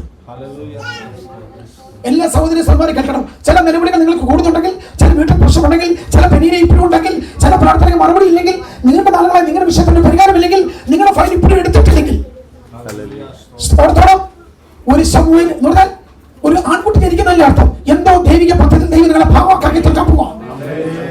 നിങ്ങളുടെ വിഷയത്തിന് നിങ്ങളുടെ വിഷയത്തിന് ഇനി പരിഹാരമില്ല, നിങ്ങളുടെ വിഷയത്തിൽ ചലനമില്ല, നിങ്ങളുടെ വിഷയത്തിന് ആമേനില്ല, നിങ്ങളുടെ വിഷയത്തിന് മറുപടിയില്ല, നിങ്ങളുടെ വിഷയത്തിൽ ഇന്നും ഒരു നീക്കുപോക്കില്ല. ഓർത്തോണം, നിങ്ങളുടെ ഉള്ളിൽ നിന്ന് ഒരു മഹത്വം വെളിപ്പെട്ട് വരാൻ പോവാ. നിങ്ങൾക്ക് ഒരു സമൂഹയിൽ പുറത്തു വരും, നിങ്ങൾക്ക് ഒരു മഹത്വം പുറത്തു വരും. നിങ്ങൾക്ക് കാര്യം അറിയാമോ?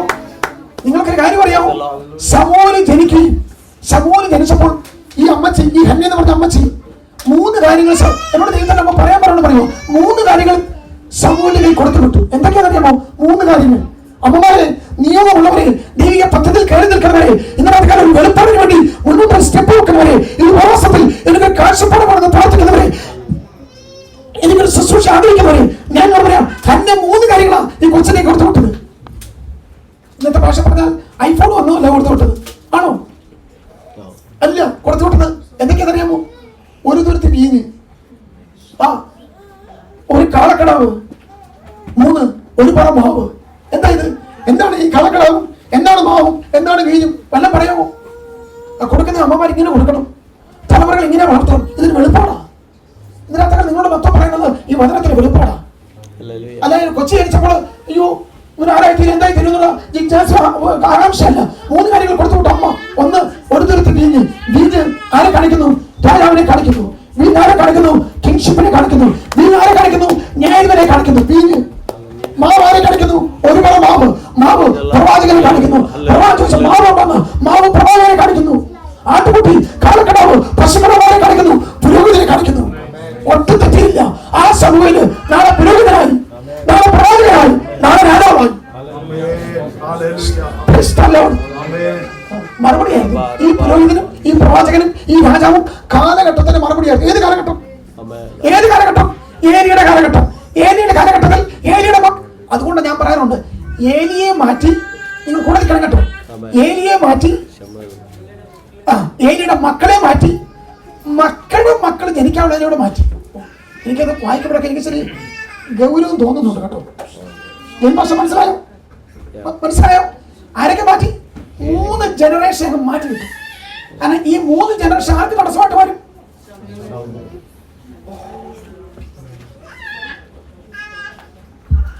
തമ്പുരാൻ ചെയ്യും കേട്ടോ. സ്തോത്രം. ഗൗരവമായിട്ട് പറഞ്ഞത് സഭാവന കൂടാരത്തിൽ കസരയില്ല. ഉണ്ടോ? എല്ലാ ഉപകരണമുണ്ട്, എല്ലാ സാധന സാമഗ്രികളും ഉണ്ട്. പക്ഷെ എന്തില്ല? കസരയില്ല. താമരത്തട്ടുമുണ്ട്, യാഗപീഠമുണ്ട്, മേശമുണ്ട്, കതിരവിളക്കുണ്ട്, എല്ലാം ഉണ്ട്. ധൂമകലശമുണ്ട്, കൃപാസനമുണ്ട്, പെട്ടികളെല്ലാം ഉണ്ട്. പക്ഷെ എന്തില്ല? അതിനകത്ത് ആർക്കും ഇരിക്കാൻ പറ്റത്തില്ല. എന്ത്? സഭാവന കൂടാരത്തിൽ ഒരു എല്ലാ പഠനവും ശുശ്രൂഷകൻ നിന്നോട് ശുശ്രൂഷിക്കണം. ആകെ ഒറ്റ ശുശ്രൂഷയോട് പോയിരുന്നത് അതാണെന്നറിയാമോ? കർത്താവ്. എല്ലാം തികച്ച ശേഷം കർത്താവാ പോയിരുന്നത്. ബാക്കിയുള്ള ശുശ്രൂഷ നിൽക്കണം. സലോമോനെ ദേവാലയം പഠിത്തപ്പോൾ അതിനകത്ത് എന്തില്ല? കസേരയില്ല. ആ ശീലോവിൽ പട്ടണം സൂക്ഷിക്കാൻ വെച്ചു. കാവൽക്കാരനെ ഈ കസേര ഇരുത്തവിടെ ഇരുത്തിയില്ല. ഇല്ല. പക്ഷെ ഏലിയുടെ കാലഘട്ടം വന്നപ്പോൾ ഇരിക്കാൻ എന്തായി? കുറ്റം പറയുമല്ല. ഏലി ഏത് കസേരയിൽ ഇരുന്നോ? ഏലി ഏത് കസേരയിൽ ഇരുന്നോ? ആ കസേരയിൽ നിന്ന് വീണ്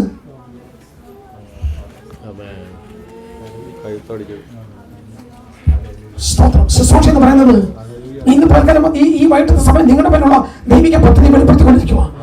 ശുശ്രൂഷ എന്ന് പറഞ്ഞത് ഞാൻ മുമ്പേ പറഞ്ഞു, മോശ നിർബന്ധത്തിലും പരിചയത്തിലും കയറി ചെയ്തു. നിർബന്ധത്തിലും പരിചയത്തിലും ചെയ്യുന്നതല്ല. എല്ലാ ശുശ്രൂഷമാരും കേട്ടണം. നിർബന്ധം, ജനത്തിന് നിർബന്ധം. വെള്ളം വേണം, വെള്ളം വെള്ളം വെള്ളം വെള്ളം വെള്ളം. ഇന്നലത്തെ പരിചയം അടിച്ചു, ഇന്നും പോയി എന്ത് ചെയ്തു? അടിച്ചു.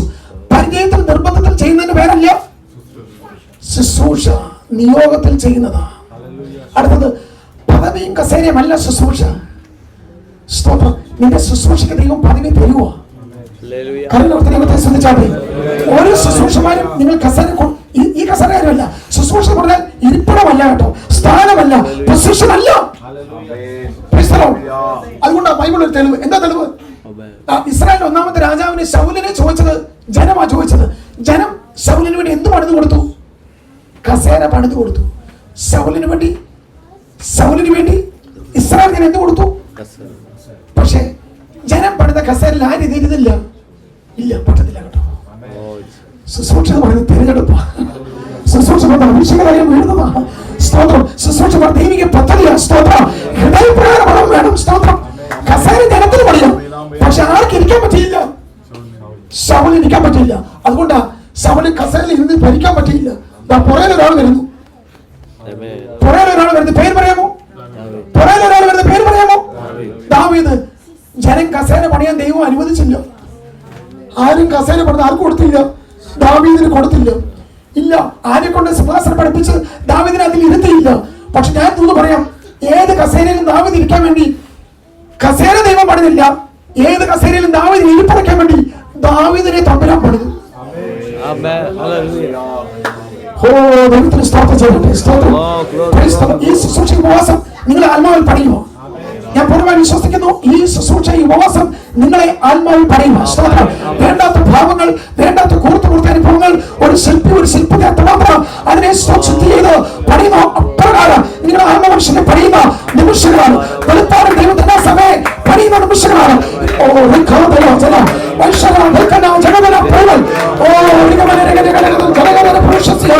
കരകളെ ചേർത്ത് ദൈവത്തെ സ്തുതിച്ചാട്ടെ. ചേർത്ത് ദൈവത്തെ സ്തുതിച്ചാട്ടെ.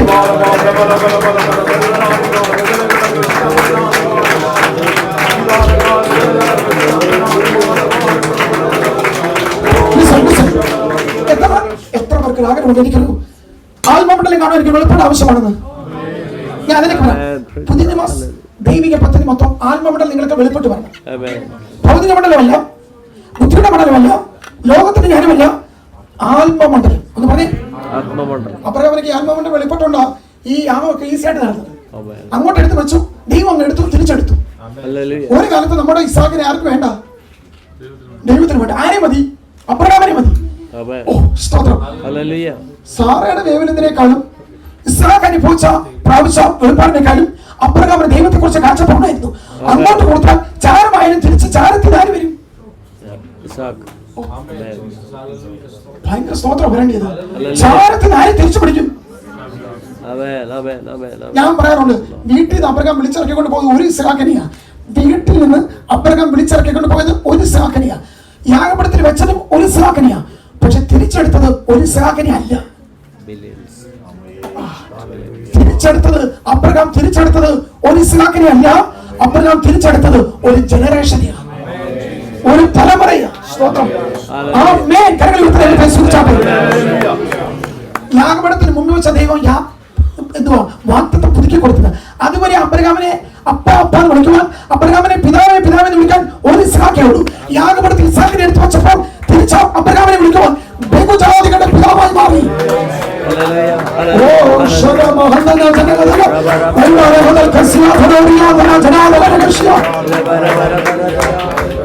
അത്രമാത്രം സർവശക്തിനെ തമ്പുരാനെ അബ്രഹാമിന് വിശ്വാസമായിരുന്നു. കത്തിയെടുത്ത് കുത്തി കഴുത്തി കീറി കളയാൻ കഴുത്ത് വെട്ടുകളെ ആറടിയായി. നമ്മളാണെങ്കിൽ 100 വാദപ്രതിവാദം 100 തർക്കുത്തരം പറഞ്ഞു, ഒന്നും പറഞ്ഞില്ല. ഇസ്ഹാക്കിന് തന്ന ദൈവമോ ചോദിച്ച ദൈവമോ ആയിരിക്കുന്നു പറഞ്ഞു. കാരണം ഞാൻ ഒരു കാര്യം പറയാം, നിങ്ങൾ കൊടുക്കാതെ കർത്താവിന് എടുക്കാൻ പറ്റത്തില്ല. നിങ്ങൾ കൊടുക്കാതെ കർത്താവിന് നമ്മൾ ഇതുവരെ നമ്മളൊന്നും കൊടുത്തിട്ടില്ല. നമ്മുടെ ഒന്നും ഇതുവരെ യാഗപീഠത്തിൽ ചെന്നിട്ടില്ല. ഞാൻ ദൂരപ്പെടുന്നൊന്ന് പറയാം, യാഗപീഠത്തിൽ വെക്കുന്നൊന്നും പിന്നെ നിങ്ങളുടെതല്ല, യാഗപീഠത്തിൽ വെച്ചതല്ല, പിന്നെ തമ്പുരാന്റെയാണ്. നിങ്ങൾ എന്തെങ്കിലും യാഗപീഠത്തിലൊക്കെ കൈമാറിയിട്ടുണ്ടോ? യാഗപീഠത്തിൽ എടുത്തിട്ടുണ്ടോ? യാഗപീഠത്തിൽ അബ്രഹാം എടുത്തു വെച്ചത് തന്റെ പുത്രനെ, സ്തോത്രം, അബ്രഹാം ഇസ്ഹാക്കിനെ കൊടുത്തു, ദൈവം എടുത്തു. അതുകൊണ്ടാണ് എബ്രായ ലേഖനം പറഞ്ഞത് തന്റെ ഏകജാതിനെ അർപ്പിച്ചെന്ന്. തന്റെ ഏകജാതിനെ ആരർപ്പിച്ചു? അബ്രഹാം അർപ്പിച്ചു, ദൈവം എടുത്തു. ഒരു തുള്ളി ചോര വന്നില്ല, കത്തി കഴുത്തിൽ കയറിയില്ല. ഇങ്ങോട്ട് നോക്കിയേ, ഇത് കത്തി, ഇത് കഴുത്ത്. അബ്രഹാം കത്തി എടുത്ത് നോക്കി, കത്തി ഒറ്റ സെക്കൻഡിനകത്ത് കഴുത്തിൽ ചെല്ലും. പക്ഷെ കത്തിയുടെയും കഴുത്തിനെയും ഇടയ്ക്ക് ദൈവം ഇടപെട്ടു. പ്രേമോ കത്തിയുടെയും എന്നെ മറന്നാലും ഇത് മറക്കരുത് കേട്ടോ. പല ആൾക്കാർ ചോദിക്കാറുണ്ട്, ദൈവം ഇടപെടുവോ, ദൈവം സംസാരിക്കുവോ, ദൈവം നൂലിക്കെട്ടി ഇറക്കുവോ, ദൈവം നൂലിക്കെട്ടി ഇറക്കും. എന്റെ വിഷയം ദൈവം ഇടപെടുവോ? ഇടപെടും. ഇങ്ങനെ ഇടപെടുവോ? ഇങ്ങനെ ഇടപെടും, ഇങ്ങനെ ഇടപെടും. കത്തിയുടെയും. എന്റെ ഒരു ചിന്ത, ഇത് അങ്ങോട്ട് കുത്തിയാൽ അബ്രഹാമിന്റെ കരുത്ത്, പക്ഷെ അങ്ങോട്ട് കൊണ്ടില്ല. തിരിച്ചത് എങ്ങോട്ട് കൊണ്ടുവരികയോ? തിരിച്ചതെടുത്ത് യഥാർത്ഥത്തിൽ അവിടെ മരിച്ചത് ഒരു പിതാവ് മരിച്ചു, പുത്രനല്ല മരിച്ചത്. തന്റെ പിതൃത്വത്തെ ദൈവിക പുത്രനും ഇല്ലാതാക്കാൻ ആര് തയ്യാറായി? അബ്രഹാം തയ്യാറായി. സഭയെ ഞാനിവിടെ പറയാം, സ്തോത്രം, ആത്മമണ്ഡലത്തിന്റെ വെളിപ്പാടിലേക്ക് കയറുമെങ്കിൽ ഈ കാഴ്ചപ്പാടിൽ സഭ മുൻപോട്ട് പോയാൽ പറ്റത്തില്ല. നമുക്കൊരു പുതിയ വെളിപ്പാട് ആവശ്യമാണ്. പുതിയ വെളിപ്പാട് പറഞ്ഞാൽ ഒരു പുതിയ കാര്യമില്ല, വചനത്തിൽ കിടപ്പുണ്ട്. നമുക്കൊന്ന് വെളിപ്പെട്ട് കിട്ടണം. ഒന്ന് പറഞ്ഞേ, എനിക്കെന്താണ് വെളിപ്പെട്ട് കിട്ടാത്ത കാലത്ത്. അതുകൊണ്ടാണ് ഫിലിപ്പിന്റെ കൈസരിൽ അതിലേക്ക് മടങ്ങി വരാം. ഫിലിപ്പിന്റെ കൈസരിൽ വെച്ച് കർത്താവ് ചോദിച്ചു, ഞാൻ സഭയെ കുറിച്ച് പറയാൻ പോവാന്ന് പറഞ്ഞു. എതിനെ കുറിച്ചാ? ഗലീലയെ വെച്ച് പറഞ്ഞില്ല, യെരുശലേമിൽ വെച്ച് പറഞ്ഞില്ല, ബേത്സയിദയിൽ വെച്ച് പറഞ്ഞില്ല, ശമരിയെ വെച്ച് പറഞ്ഞില്ല. യേശു നടന്ന 3 വർഷത്തോളം സഞ്ചരിച്ച ഒരു സ്ഥലത്ത് വെച്ച് യേശു സഭയെ കുറിച്ച് പറഞ്ഞില്ല. പക്ഷെ ഫിലിപ്പിന്റെ കൈസരിൽ വെച്ച് യേശു ഏതിനെ കുറിച്ച് പറഞ്ഞു? സഭയെ കുറിച്ച് പറഞ്ഞു. പത്രോസ് മനസ്സിലായി ഒരു മർമ്മം കർത്താവ് പറയാൻ പോവാന്ന്. പത്രോസ് ചാടിക്കേറി പറഞ്ഞു, നീ ജീവനുള്ള ദൈവത്തിന്റെ, എല്ലാം ചേർന്ന് പറഞ്ഞേ, നീ ജീവനുള്ള ദൈവത്തിന്റെ പുത്രനായ. ബാക്കി മറുപടി പറഞ്ഞ ആരാന്നറിയോ? തമ്പുരാനാ. തമ്പുരാൻ പറഞ്ഞു, നിനക്കിത് വെളിപ്പെടുത്തിയത്. ചേർന്ന് പറഞ്ഞേ, നിനക്കിത് വെളിപ്പെടുത്തിയത് അന്തരസാണോ? യാക്കോബിന്റെ യോഹന്നാനുമാണോ? ഞാൻ ഒരു കാര്യം പറയാം പ്രിയമുള്ളവരെ, നിങ്ങളൊരു വെളിപ്പാട് പറഞ്ഞാല് പിന്നെ എല്ലാ ദൂതം നിങ്ങളോടാ. നമ്മൾ ഒരിക്കലും ദൈവത്തിന് മോഹവശമുണ്ടെന്ന് ഇല്ല. ദൈവത്തിന് മോഹവശമില്ല, ഇല്ല, ഒരു മോഹവശമില്ല. പിന്നെ യാക്കോബിനോട് യോഹന്നാനോട് ഒന്നും ഒരു ദൂതുമില്ല കേട്ടോ. തമ്മിലാണ് പരിപാടി. ഞാനിപ്പോ വടക്കേന്ത്യയിലൊക്കെ ദൈവദാസം ഒഴിക്കും പറഞ്ഞപ്പോൾ നമ്മളെ എന്താ ഉപയോഗിക്കാത്തതെന്ന് എനിക്ക് അതിനെ കുറിച്ച് ഇപ്പോഴും അറിയത്തില്ല. പക്ഷെ പുതിയതായിട്ട് ശുശ്രൂഷയിലൊക്കെ 10 വർഷമായ 5 വർഷമായ ഈ ഫസ്റ്റ് ജനറേഷൻ മാത്രം കർത്താവ് എറിഞ്ഞ രജപുത്രന്മാരെ, മഹാവീർ, ബ്രാഹ്മൺ സമുദായത്തിലുള്ള ചെറുപ്പക്കാരെ ഞങ്ങൾ ലക്നൌവിലും കാൺപൂരിലും കാണുന്നതാ. ഇത്രയും ഈ വാളിന്റെ ഇടയ്ക്ക് യോഗയുടെ കീഴിൽ പുതുതലമുറയുടെ വിശ്വാസം കർത്താവ് ശക്തി ഉപയോഗിക്കുക. ഞാൻ ബീഹാറിൽ പൂർണ്ണി എന്ന് പറഞ്ഞ സ്ഥലം ബീഹാറിൽ പോയി. ബീഹാറിൽ യാത്ര ചെയ്ത് പൂർണ്ണി ചെന്നു. 2 സഹോദരിമാർ വെള്ളിയാഴ്ച പോയിട്ട് യോഗം നടത്തി. 2 സഹോദരിമാര് വീട്ടിൽ സീറ്റിൽ വീഡിയോ ഇല്ല, CD ഇല്ല, ഒന്നുമില്ല. എന്റെ പ്രിയമുള്ള 2 സഹോദരന്മാർ വെള്ളിയാഴ്ച പോയിട്ട് വരുന്ന യോഗ. വെള്ളിയാഴ്ച വൈകിട്ട് ആകുമ്പോഴത്തേക്ക് 4 മണിയാകുമ്പോഴത്തേക്ക് 10,000 പേര് വരും. 8 മണി 10 മണിയാകുമ്പോഴത്തേക്ക് അത് 2000-20,000 ശരി. ആ രാത്രി മൊത്തം വരുവാ. ഇപ്പൊ റെയിൽവേ ഇവരുടെ ഭാഗത്തൊക്കെ റെയിൽവേയിലെയും വഴി വലിച്ചു. ഞായറാഴ്ച അവിടെ വന്ന് അവിടെ വരുന്ന മുഴുവൻ ജനം കൂടെ നോക്കിക്കഴിഞ്ഞാൽ ഒരു വീക്കെൻഡിൽ പൂർണ്ണ എന്ന് പറഞ്ഞ സ്ഥലത്ത് 1 ലക്ഷം മുതൽ 2 ലക്ഷം പേര് വരെ. ഞാൻ അടുത്ത 1 ലക്ഷം ഞാൻ കുറയ്ക്കുവാ. 1 ലക്ഷത്തിന് നിർത്താം. എന്നോട് അവിടുത്തെ കൃത്യമായ കണക്ക് പൂർണ്ണയിൽ മലയാളി സുവിശേഷമുണ്ട്. ഈ സഹോദരിമാർ നടത്തുന്ന യോഗത്തിന് അവർക്ക് വേദശാസ്ത്രം അറിയത്തില്ല, തിയോളജി ഇല്ല, അവർക്ക് മറ്റു സെമിനാരി വിദ്യാഭ്യാസമില്ല, അവർക്ക് യാതൊരു ബാക്ക്ഗ്രൗണ്ടുമില്ല. അവർക്കൊരു കാര്യം അറിയാം, യേശു സ്നേഹിക്കുന്നു. അറിയത്തില്ല, കർത്താവിന്റെ പദ്ധതി അറിയത്തില്ല. എനിക്ക് അവിടെ സ്പോൺസേസ് ചെയ്ത് സ്ക്രീൻ ചെയ്ത് എന്റെ കണ്ണാടി കൊണ്ട് തന്നെ കയറി അറിയാൻ എനിക്കെന്താ ഇത്ര നിർബന്ധം? അവർ കർത്താവിനെ അറിയട്ടെ. ഞാൻ പോയില്ല, എന്റെ മക്കൾ പോയില്ല, അവിടെ ആരെങ്കിലും ചെയ്തോട്ടെന്ന്. ഞാനിവിടല്ലേ ഈ പ്രസംഗിക്കുന്നത്? ഞാൻ യുക്കലല്ലേ? ആണോ? ഈ പ്രസംഗിക്കുന്നത് ഞാൻ യുക്കലല്ലേ? എനിക്കിപ്പോഴും സംശയം. എന്റെ മക്കൾ പോയിട്ടുണ്ടോ? എന്റെ മൗനം ആയിരിക്കുന്നത്. ഞാനെവിടാ? യുകെ. എന്റെ മക്കൾ എവിടാ? പിന്നെ പൂർണിയയിലോ ഗയയിലോ ഒക്കെ ആരെങ്കിലും ചെയ്തിട്ട്. ഞാൻ 2008 ഗയയിൽ ചെന്നപ്പോൾ, ബുദ്ധ ഗയയിൽ ചെന്നപ്പോൾ അന്ന് എന്റെ കണ്ണ് തുറന്നത്. എന്റെ ലിജു ബ്രദറെ, ഗയൻ പറഞ്ഞ ബുദ്ധ സന്യാസികളുടെ കേന്ദ്രമാണ്, ബുദ്ധ ഭിക്ഷുക്കളുടെ. അവർ തീ കൂടെ നടക്കുന്നു. നമ്മുടെ പാരമ്പര്യം വെള്ളത്തിൽ കൂടെ പത്രോസ് നടന്ന എന്റെ പ്രസംഗം. തീ കത്തിച്ച് തീ കൂടെ ചെരുപ്പിലാ നടക്കുന്നു. അത്രമാത്രം ജനം ആകർഷിക്കുക. കണ്ടിട്ട് തീ കത്തിച്ചിട്ട് തീയോട് ജനം നടക്കുന്നു. ഞാൻ അന്ന് അവിടെ കഴിഞ്ഞു, കർത്താവേ ഈ ഇന്ത്യ എങ്ങനെ നേടാൻ പറ്റുമെന്ന്. അവൻ തീ കാണിച്ചാൽ അവൻ തീയുടെ മേളിപ്പിക്കും. ഞാൻ വെള്ളം പറഞ്ഞാൽ അവൻ വെള്ളത്തിൽ കൂടെ അഭ്യാസം കാണിക്കും. അന്ന് എനിക്ക് മനസ്സിലായി, മഹത്വം ഇറങ്ങാതെ, ദൈവത്തിന് തീ ഇറങ്ങാതെ, ഈ കൺകെട്ട്, ഈ ജാലവിദ്യകള്, ഈ പൈശാചിക അധികാരികള്, ഈ പാതാള ശക്തികള്, ഈ ദുഷ്ട ദേവാർച്ചകള് ഉള്ള രാജ്യം വിടുവിക്കപ്പെടുവാൻ നമ്മുടെ സഭയ്ക്ക് വെളിപ്പാട് വേണം. ഞാൻ പറഞ്ഞു വന്നത്, കർത്താവിന് മുഖപക്ഷം ഇല്ല കേട്ടോ. കർത്താവ് എല്ലാവരോടും ചോദിച്ചു, എന്നെ കുറിച്ച് നിങ്ങൾ പറയാൻ പറഞ്ഞു. ആരും മിണ്ടിയില്ല. പത്രോസ് പറഞ്ഞു, നീ ജീവനുള്ള ദൈവത്തിന് പുത്രനായ. ലിസൺ, നീ ജീവനുള്ള ഒന്ന് പറഞ്ഞേ. എന്താ ഞാൻ ലിസൺ പറയാൻ കാരണം? നിങ്ങൾ ആരും ഉറങ്ങുന്നോണ്ടല്ല. ജീവനുള്ള. നാട്ടുകാരുടെ മറുപടി, മോശ മരിച്ചു, ഏലിയാവ് മരിക്കാൻ ആഗ്രഹിച്ചു, യോഹന്നാൻ സ്നാപകൻ മരിച്ചു, യെശയ്യാവ് മരിച്ചു, യെരമ്യാവ് മരിച്ചു, പ്രവാചകന്മാരെല്ലാം മരിച്ചു. പക്ഷെ യേശു പറഞ്ഞത്, പത്രോസ് പറഞ്ഞത്, നീ മരിച്ച ആളല്ല, ജീവനുള്ള എന്ന് പറഞ്ഞേ. ആ അത്ര തമ്പുരാനെ കിട്ടിയാൽ മതി, ബാക്കി കർത്താവ് ചെയ്യും. നീ ജീവനുള്ള എന്ന് പറഞ്ഞേ. ഓ, പിന്നെ കൊണ്ട് പത്രോസിനോട് പറയുവാ, കർത്താവ് പറഞ്ഞല്ലോ, എന്റെ പേര് നീ പറഞ്ഞാൽ നിന്റെ പേര്. ഉടനെ കർത്താവ് പറയുമോ, നിന്റെ പേര് പത്രോസ് എന്നാവുന്നു. അങ്ങനെ പേരിട്ടെ. 3 വർഷത്തിന് മുമ്പ് അന്ത്രയോസ് വിളിച്ചു വന്നപ്പോൾ അന്ത്രയോസിനോട് പറഞ്ഞു, ഇവന്റെ പേര് കേഫ എന്നാകുമെന്ന്. ഇന്നാകത്തില്ല, നാളെ ഇങ്ങനെ ആരെങ്കിലും പേരിടുമോ? മോൻ എങ്ങനെ പേരിട്ടത്? ജനിക്കുന്നതിന് പേരിട്ടില്ലേ?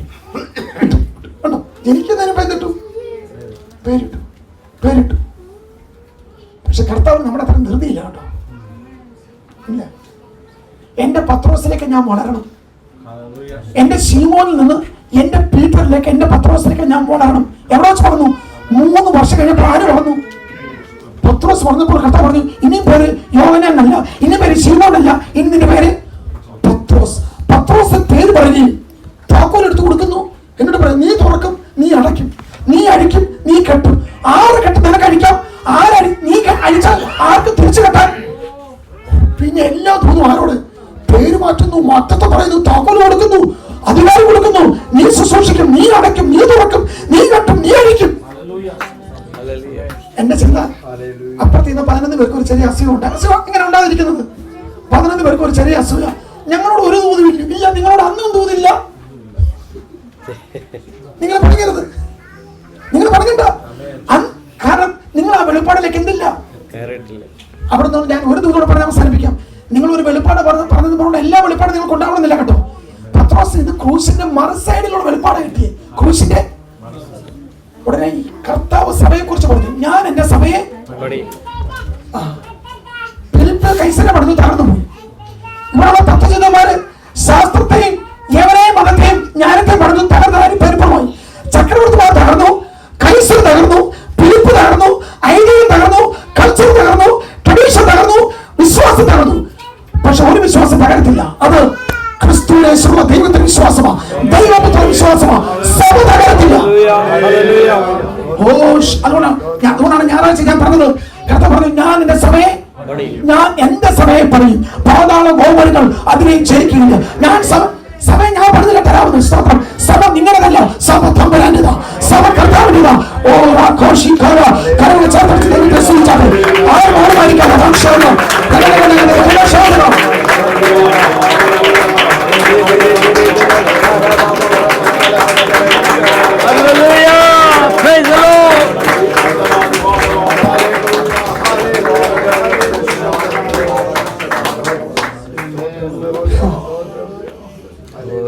ദൈവമക്കളെ, തകരാത്ത ഒറ്റ സംവിധാനമേ ഉള്ളൂ സഭ. രമ്യം പറഞ്ഞേ, ബാക്കിയെല്ലാം തകരും, ബാക്കിയെല്ലാം തകർന്ന് തകർന്നുമായി പോകും. പക്ഷെ സഭ തകരത്തില്ല. സഭ പറയുന്നത് വെളിപ്പാടില്ല. സഭ പണിയുന്നത് സഭ പണിയുന്നത് ബുദ്ധിയല്ല, സഭ പണിയുന്നത് യുക്തിയിലല്ല, സഭ പണിയുന്നത് തത്വചിന്തയിലല്ല, സഭ പണിയുന്നത് അക്ഷരത്തിലല്ല, സഭ പണിയുന്നത് ആത്മാവില്ല, വെളിപ്പാടില്ല. അതുകൊണ്ട് ഞാൻ പറയാം, പാതാള ഗോപുരം എത്ര ഉയർത്തി കെട്ടിയാലും, എത്ര ഉയർച്ച വലിയ കോട്ടകൾ പണിതാലും സഭ അതിനെ പൊളിക്കും. സഭ അതിനെ പൊളിക്കും. ആരാ സഭ? ആരാ സഭ? ആരെന്താ വിട്ടാത്തെ? സഭ ഞാനാ, സഭ ഞാനാ. സ്തോത്രം. സഭ നിങ്ങളാണ്. സ്തോത്രം. സഭ കെട്ടണമല്ല, സഭ ശരീരമാണ്. സഭ കർത്താവിനെ നിർമ്മിതില്ല, സഭ ദൈവത്തിന് ആട്ടുകൊണ്ടോ, സഭ നിങ്ങളാ. പക്ഷേ താക്കോല് കൊടുത്തു, അധികാരം കൊടുത്തു, പേര് മാറ്റിയിട്ടു. ഉടനെ കർത്താവ് പറഞ്ഞു, ഈ ക്രൂശിന്റെ അപ്പുറത്ത് കഷ്ടതയുണ്ട്, ക്രൂശുണ്ട്, കഷ്ടതയുണ്ട്. കഷ്ടത വലിയൊരു ഭരണവും അടക്കവും ഒക്കെ ആവും, പക്ഷെ ഞാൻ ഉയർക്കുമെന്ന് പറഞ്ഞു. ഇത് പറഞ്ഞപ്പോൾ പത്രോസ് പറഞ്ഞു, നിനക്ക് ഒരിക്കലും എന്ത് ചെയ്യരുത്. മത്തായി സുവിശേഷം 16-ാം അധ്യായത്തിൽ ശിമോൻ പത്രോസിനെ ഭാഗ്യവാൻ എന്ന് പറഞ്ഞ കർത്താവ് പുകഴ്ത്തി. ഭാഗ്യവാൻ, നീ ഭാഗ്യവാനാണ്. പക്ഷെ അതേ അദ്ദേഹത്തിൽ ശിമോനെ കർത്താവ് ഭാഗ്യവാൻ എന്ന് മാത്രമല്ല വിളിച്ചത്, അതേ അദ്ദേഹത്തിൽ ശിമോനെ കർത്താവ് സാത്താനെയും കൂടെ വിളിച്ചു. ഞാൻ പറഞ്ഞ സാരം നിങ്ങൾ തിരിച്ചറിഞ്ഞല്ലോ. ഒരേ സമയത്ത് തന്നെ നിങ്ങൾക്ക്, നിങ്ങളുടെ കാര്യം പറയുന്നത്, ഒരേ സമയത്ത് തന്നെ നിങ്ങൾക്ക് ഭാഗ്യവാനായിട്ട് ഇരിക്കാനും പറ്റും, അതേ സമയത്ത് തന്നെ പറയല്ലേ ദൈവപ്രവൃത്തിക്കെതിരെ സാത്താനായിട്ട് മാറാനും പറ്റും. ആരും കൈവക്കണ്ട. നമുക്ക് ഒരേ സമയത്ത് തന്നെ ഭാഗ്യ നാട്ടിൽ പോകും ഞാൻ, പാട്ടൊക്കെ കേട്ട ഒരേ സമയത്ത് തന്നെ ഭാഗ്യനാട്ടിൽ പോകാമെന്ന് പാടുകയും ചെയ്യും. ആ സമയത്തിന് ഇരുന്നുകൊണ്ട് ദൈവപ്രവൃത്തിക്കെതിരെ തടസ്സമായി ആരായിട്ട് മാറാനും പറ്റും, സാത്താനായിട്ട് തീരാൻ പറ്റും. ഭാഗ്യവാനെ കർത്താവ് വിളിച്ചു. അതേ പത്രോസിനെ എന്ത് വിളിച്ചു? ഞാൻ കാര്യം പറയാം. ഇന്ന് രാവിലെ പറഞ്ഞു, നിങ്ങൾ ആരും യൂതയാവുന്നതിന് കർത്താവിനെ ആരെങ്കിലും ക്രൂശി കയറ്റിക്കോളും, പക്ഷെ അത് നിങ്ങളാവാൻ പോകരുത്. ഇന്ന് രാത്രി പറയുന്നു, നിങ്ങൾ സഭയുടെ സാത്താനായിട്ട് ചെയ്യരുത്. കാരണം പത്രോസിന് ഈ വശത്തുള്ള വെളിപ്പാടുണ്ട്. പക്ഷെ മരണം എന്ന് പറഞ്ഞപ്പോൾ, കല്ലറ എന്ന് പറഞ്ഞപ്പോൾ, ക്രൂശ് എന്ന് പറഞ്ഞപ്പോൾ, കഷ്ടത എന്ന് പറഞ്ഞപ്പോൾ, പക്ഷെ അത് കയറാനുള്ള വെളിപ്പാട് ആർക്കില്ല. അന്നേരം മുതൽ പത്രോസ് ഉറങ്ങി തുടങ്ങി, പിന്മാറി തുടങ്ങി. ഞാൻ പറയാം, പിന്മാറ്റം എന്ന് പറയുന്നത് വെളിപ്പാടില്ലായ്മയാണ്. പൗലോസ് ലേഖനത്തിൽ മുന്നേറുന്നത്, പൗലോസ് സഭ സ്ഥാപിച്ച് മുന്നേറുന്നത്, പൗലോസ് ഭൂഖണ്ഡങ്ങളെ കയ്യിലിട്ട് അമ്മാനമാടിയത്, പൗലോസ് ഇത്ര സഭകൾ സ്ഥാപിച്ചത്, പൗലോസ് ഇത്ര ദൈവപ്രവൃത്തി ചെയ്തത് വെളിപ്പാടിനെ ആദരിക്കുവോ?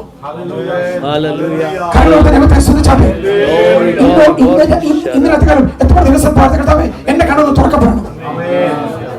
നിങ്ങളുടെ കണ്ണൊന്ന് തുറക്കപ്പെട്ടാൽ വരുന്നത് ആത്മലോകമായിരിക്കും. ഏത് ലോകമോ? പുതിയ നിയമത്തിലെ എല്ലാ ശുശ്രൂഷകളും കിടക്കുന്നത് ആത്മലോകത്തിലാണ്, ഭൗതിക ലോകത്തിലല്ലെന്ന്. ഭൗതിക ഒറ്റ അവസാനിപ്പിക്കാം. അതുകൊണ്ട് 70 ശിഷ്യന്മാര് ശുശ്രൂഷ ആവശ്യപ്പെട്ട 70 ശുശ്രൂഷന്മാര് ശിഷ്യന്മാരെ യേശു വിളിക്കുന്നവർ ഞങ്ങൾക്ക് ശുശ്രൂഷ വേണം, രോഗശാന്തി വേണം, ഭൂതശാന്തി വേണം, ഞങ്ങൾ കൈവെക്കുന്ന രോഗികളെ നല്ല തകർത്തൊന്നും പറയാൻ പോയില്ല. അവർക്ക് എന്ത് മതി?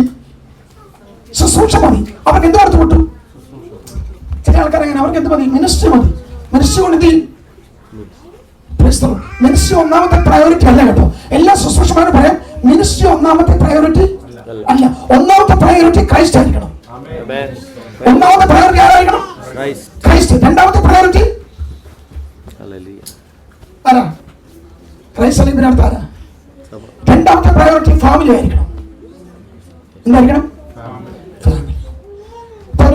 ഫാമിലി ആയിട്ട് രണ്ടാമത്തെ പ്രയോറിറ്റി. മൂന്നാണ് മറ്റേ 3, 4, 5 ഒക്കെയാണ്. 4, 5 ഒക്കെ ശുശ്രൂഷകൾ. ശുശ്രൂഷ നിങ്ങൾ അഡിക്റ്റ് ആവരുത്.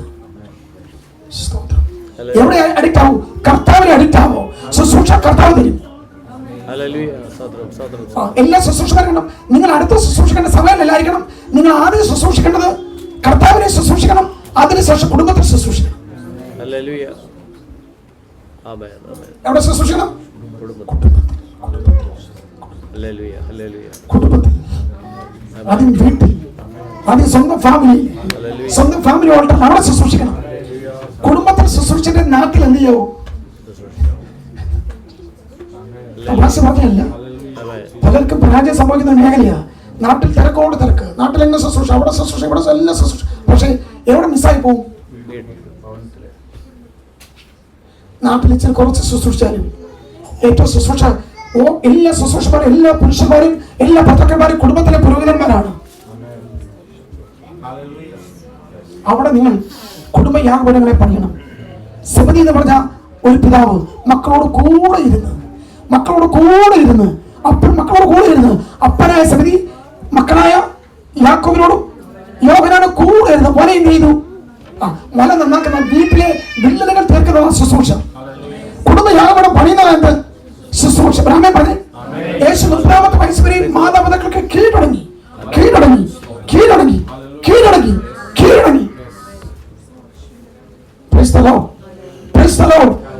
ദൈവത്തെ സ്തുതിച്ചാട്ടെ. യേശുവിന്റെ നാമത്തിൽ ഹല്ലേലൂയ.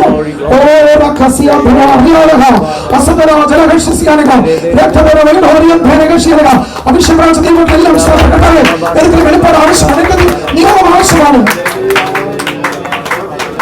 പ്രാർത്ഥിക്കും ആ കാര്യങ്ങൾ. കാരണം എനിക്ക് നിയമം ആവശ്യമാണ്, എനിക്ക് വെളിപ്പാട് ആവശ്യമാണ്.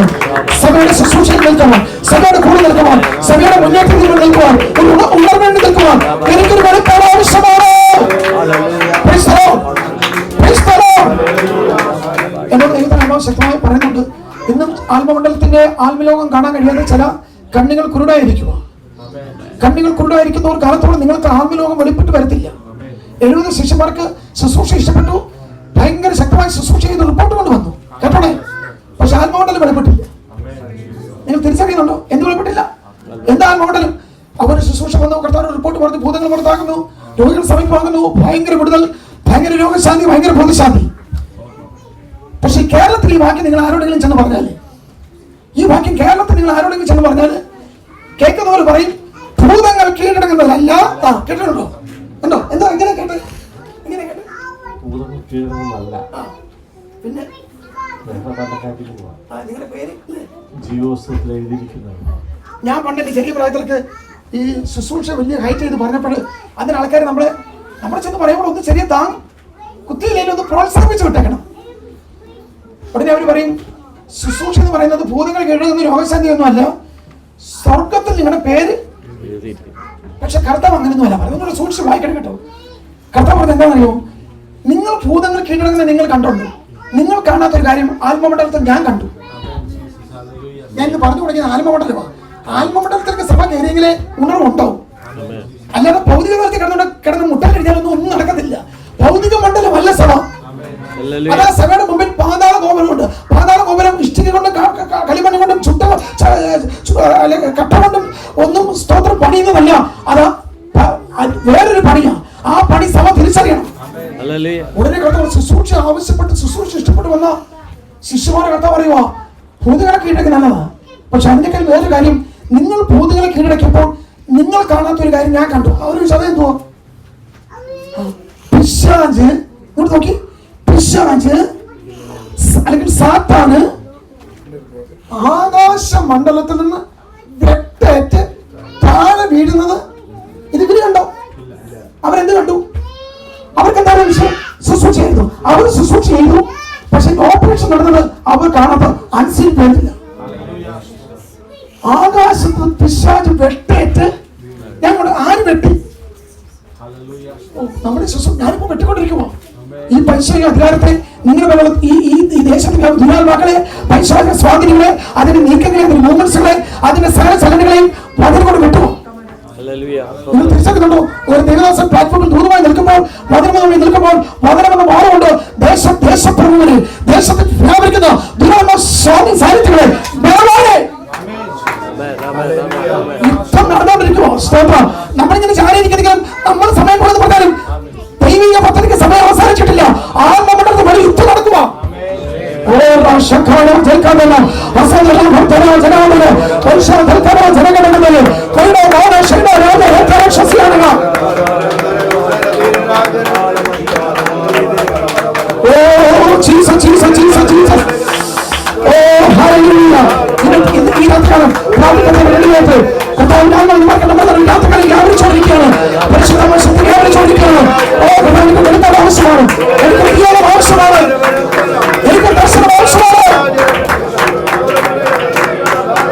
ഞാൻ സമയോട് ചോദിക്കട്ടെ, നിങ്ങളുടെ മുമ്പിൽ ഇത്രയുണ്ടെങ്കിൽ വെളിപ്പാട് വേണം. ദാവീദിന് ഒറ്റ വെളിപ്പാട്, വാളും വേണ്ട, കുന്തവും വേണ്ട, പരിചയം വേണ്ട, ഒന്നും വേണ്ട, ഒറ്റ വെളിപ്പാട്. എന്താ വെളിപ്പാട്? ഞാൻ എടുക്കുന്ന കല്ലിനകത്ത് തീരുമെന്ന് ഏറ്റവും സ്വതന്ത്രം പ്രതീക്ഷിച്ചു. പട്ടാളമില്ല, പരിചയക്കാരനുമില്ല, കുന്തവുമില്ല, ചേവരുമില്ല, അഭ്യാസമില്ല, ഒന്നും അറിയത്തില്ല. അവരൊന്നും ചോദിച്ചു വല്ലതും ആരെങ്കിലും കൊന്നു പരിചയമുണ്ടോ? ആരെങ്കിലും കൊന്ന്? അവരെല്ലാം ഗോലിയത്തിന് തൂക്കം എടുത്തു, പൊക്കം എടുത്തു, ഹൈറ്റ് എടുത്തു, വിടുത്തെടുത്തു, അവന്റെ ശക്തി എടുത്തു, എല്ലാം എടുത്തു, എല്ലാം അവരുടെ റിപ്പോർട്ട് കയ്യിലുണ്ട്. പക്ഷെ ദാവീദ് കല്ലെടുത്തു. എന്റെ കല്ലിനകത്ത് ആര് തീരും? ദാവീദിന് യുദ്ധം ഭൗതിക മണ്ഡലത്തിലല്ല, യുദ്ധം ആത്മമണ്ഡല. അതുകൊണ്ടാണ് ദാവീദ് കല്ലെടുത്തെറിഞ്ഞപ്പോൾ ഗോലിയത്ത് പുറകോട്ടല്ല വീണത്. കല്ലെടുത്തതേ ഉള്ളൂ. ദാവീദ് അടിക്കേണ്ടവർ അടിച്ചു. ഞാൻ നോക്കട്ടെ, അവിടെ താഴ്വരയിൽ അമാലിക്ക് വന്ന് പറന്ന് കിടക്കുമ്പോൾ പാളയത്തിന് ചുറ്റും ഇസ്രായേൽ ഗോത്രത്തിന് മുമ്പിൽ പാളയത്തിന്റെ പട പോലെ പാളയത്തിന്റെ താഴ്വരയിൽ അമാലിക്ക് വന്ന് മാനം കൊണ്ടുവന്ന് യുദ്ധം ചെയ്യുമോ? ആ സമയത്ത് ലീഡർ കൈപൊക്കി നിന്നാൽ മതിയോ? ഞാൻ ആത്മമണ്ഡലത്തോട് കയറുക കേട്ടോ. നിങ്ങൾ ഡ്രൈവ് ചെയ്യുന്നത് നിങ്ങൾ തടഞ്ഞെന്ന് എനിക്കറിയാം, എനിക്ക് സമയം പോയെന്ന് എനിക്കറിയാം. താഴ്വര ഭയങ്കര യുദ്ധം നടക്കുമോ? മനസ്സിലായോ? താഴ്വര നടക്കും. അവിടെ താഴ്വര യുദ്ധം നടക്കുമ്പോൾ അങ്ങൾ ഇങ്ങനെ നിൽക്കുന്നതാണോ പദ്ധതി? ആ കർത്താവ് സ്ട്രാറ്റജി മാറ്റാൻ പറഞ്ഞു. നിങ്ങളുടെ യുദ്ധം വാളുകൊണ്ടല്ലെന്ന്, നിങ്ങളുടെ യുദ്ധം കല്ലുകൊണ്ടല്ലെന്ന്. ഒരുവൻ കൈ ഉയർത്തി നിൽക്കും. ആര്? മോശയുടെ കൈ. ഇതൊരു ആത്മമണ്ഡലം കേട്ടോ. കൈ വീഴുമ്പോൾ താഴ്വരയിൽ അമാലേക്കൻ, ഞാൻ പറയാറുണ്ട്, മോശയുടെ കൈ ഉയർന്നപ്പോൾ കൊടി ഉയർന്നു, കൈ താന്നപ്പോൾ കൊടി താന്നു. ഇന്ന് നമ്മുടെ കൊടി താന്ന് കിടക്കുന്ന കാര്യം അറിയാമോ? അനേക കൈകൾ താന്നു പോയി. സ്തോത്രം. നമുക്ക് നാളെ വാക്കി കേൾക്കാം. യുദ്ധം ആത്മമണ്ഡലത്തിലാണ്. സ്തോത്രം. ഇസ്രായേൽ നിന്നെ കൊടുക്കുന്നത് ആത്മമണ്ഡലമാണ്. സ്തോത്രം. സഭ ആത്മമണ്ഡലത്തിലാണ്, യുദ്ധം ആത്മമണ്ഡലത്തിലാണ്. പൗലോസ് സഭയെ സ്ഥാപിച്ചത് ആത്മമണ്ഡലത്തിലാണ്. കലയിലടക്കം പ്രവർത്തിക്കാം.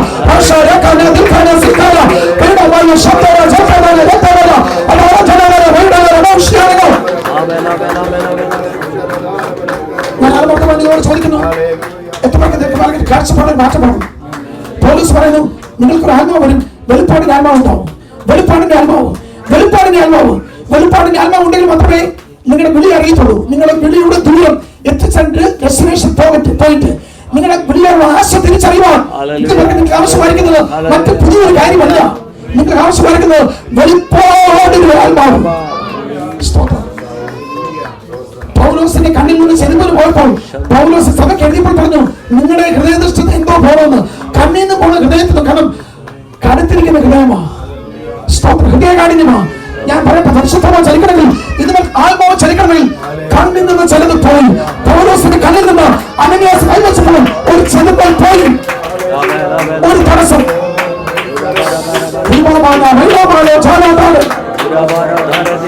യേശുവിന്റെ നാമത്തിൽ സ്തോത്രം. എല്ലാവരും കഥാസ്ഥലം എഴുതി നിൽക്കാം.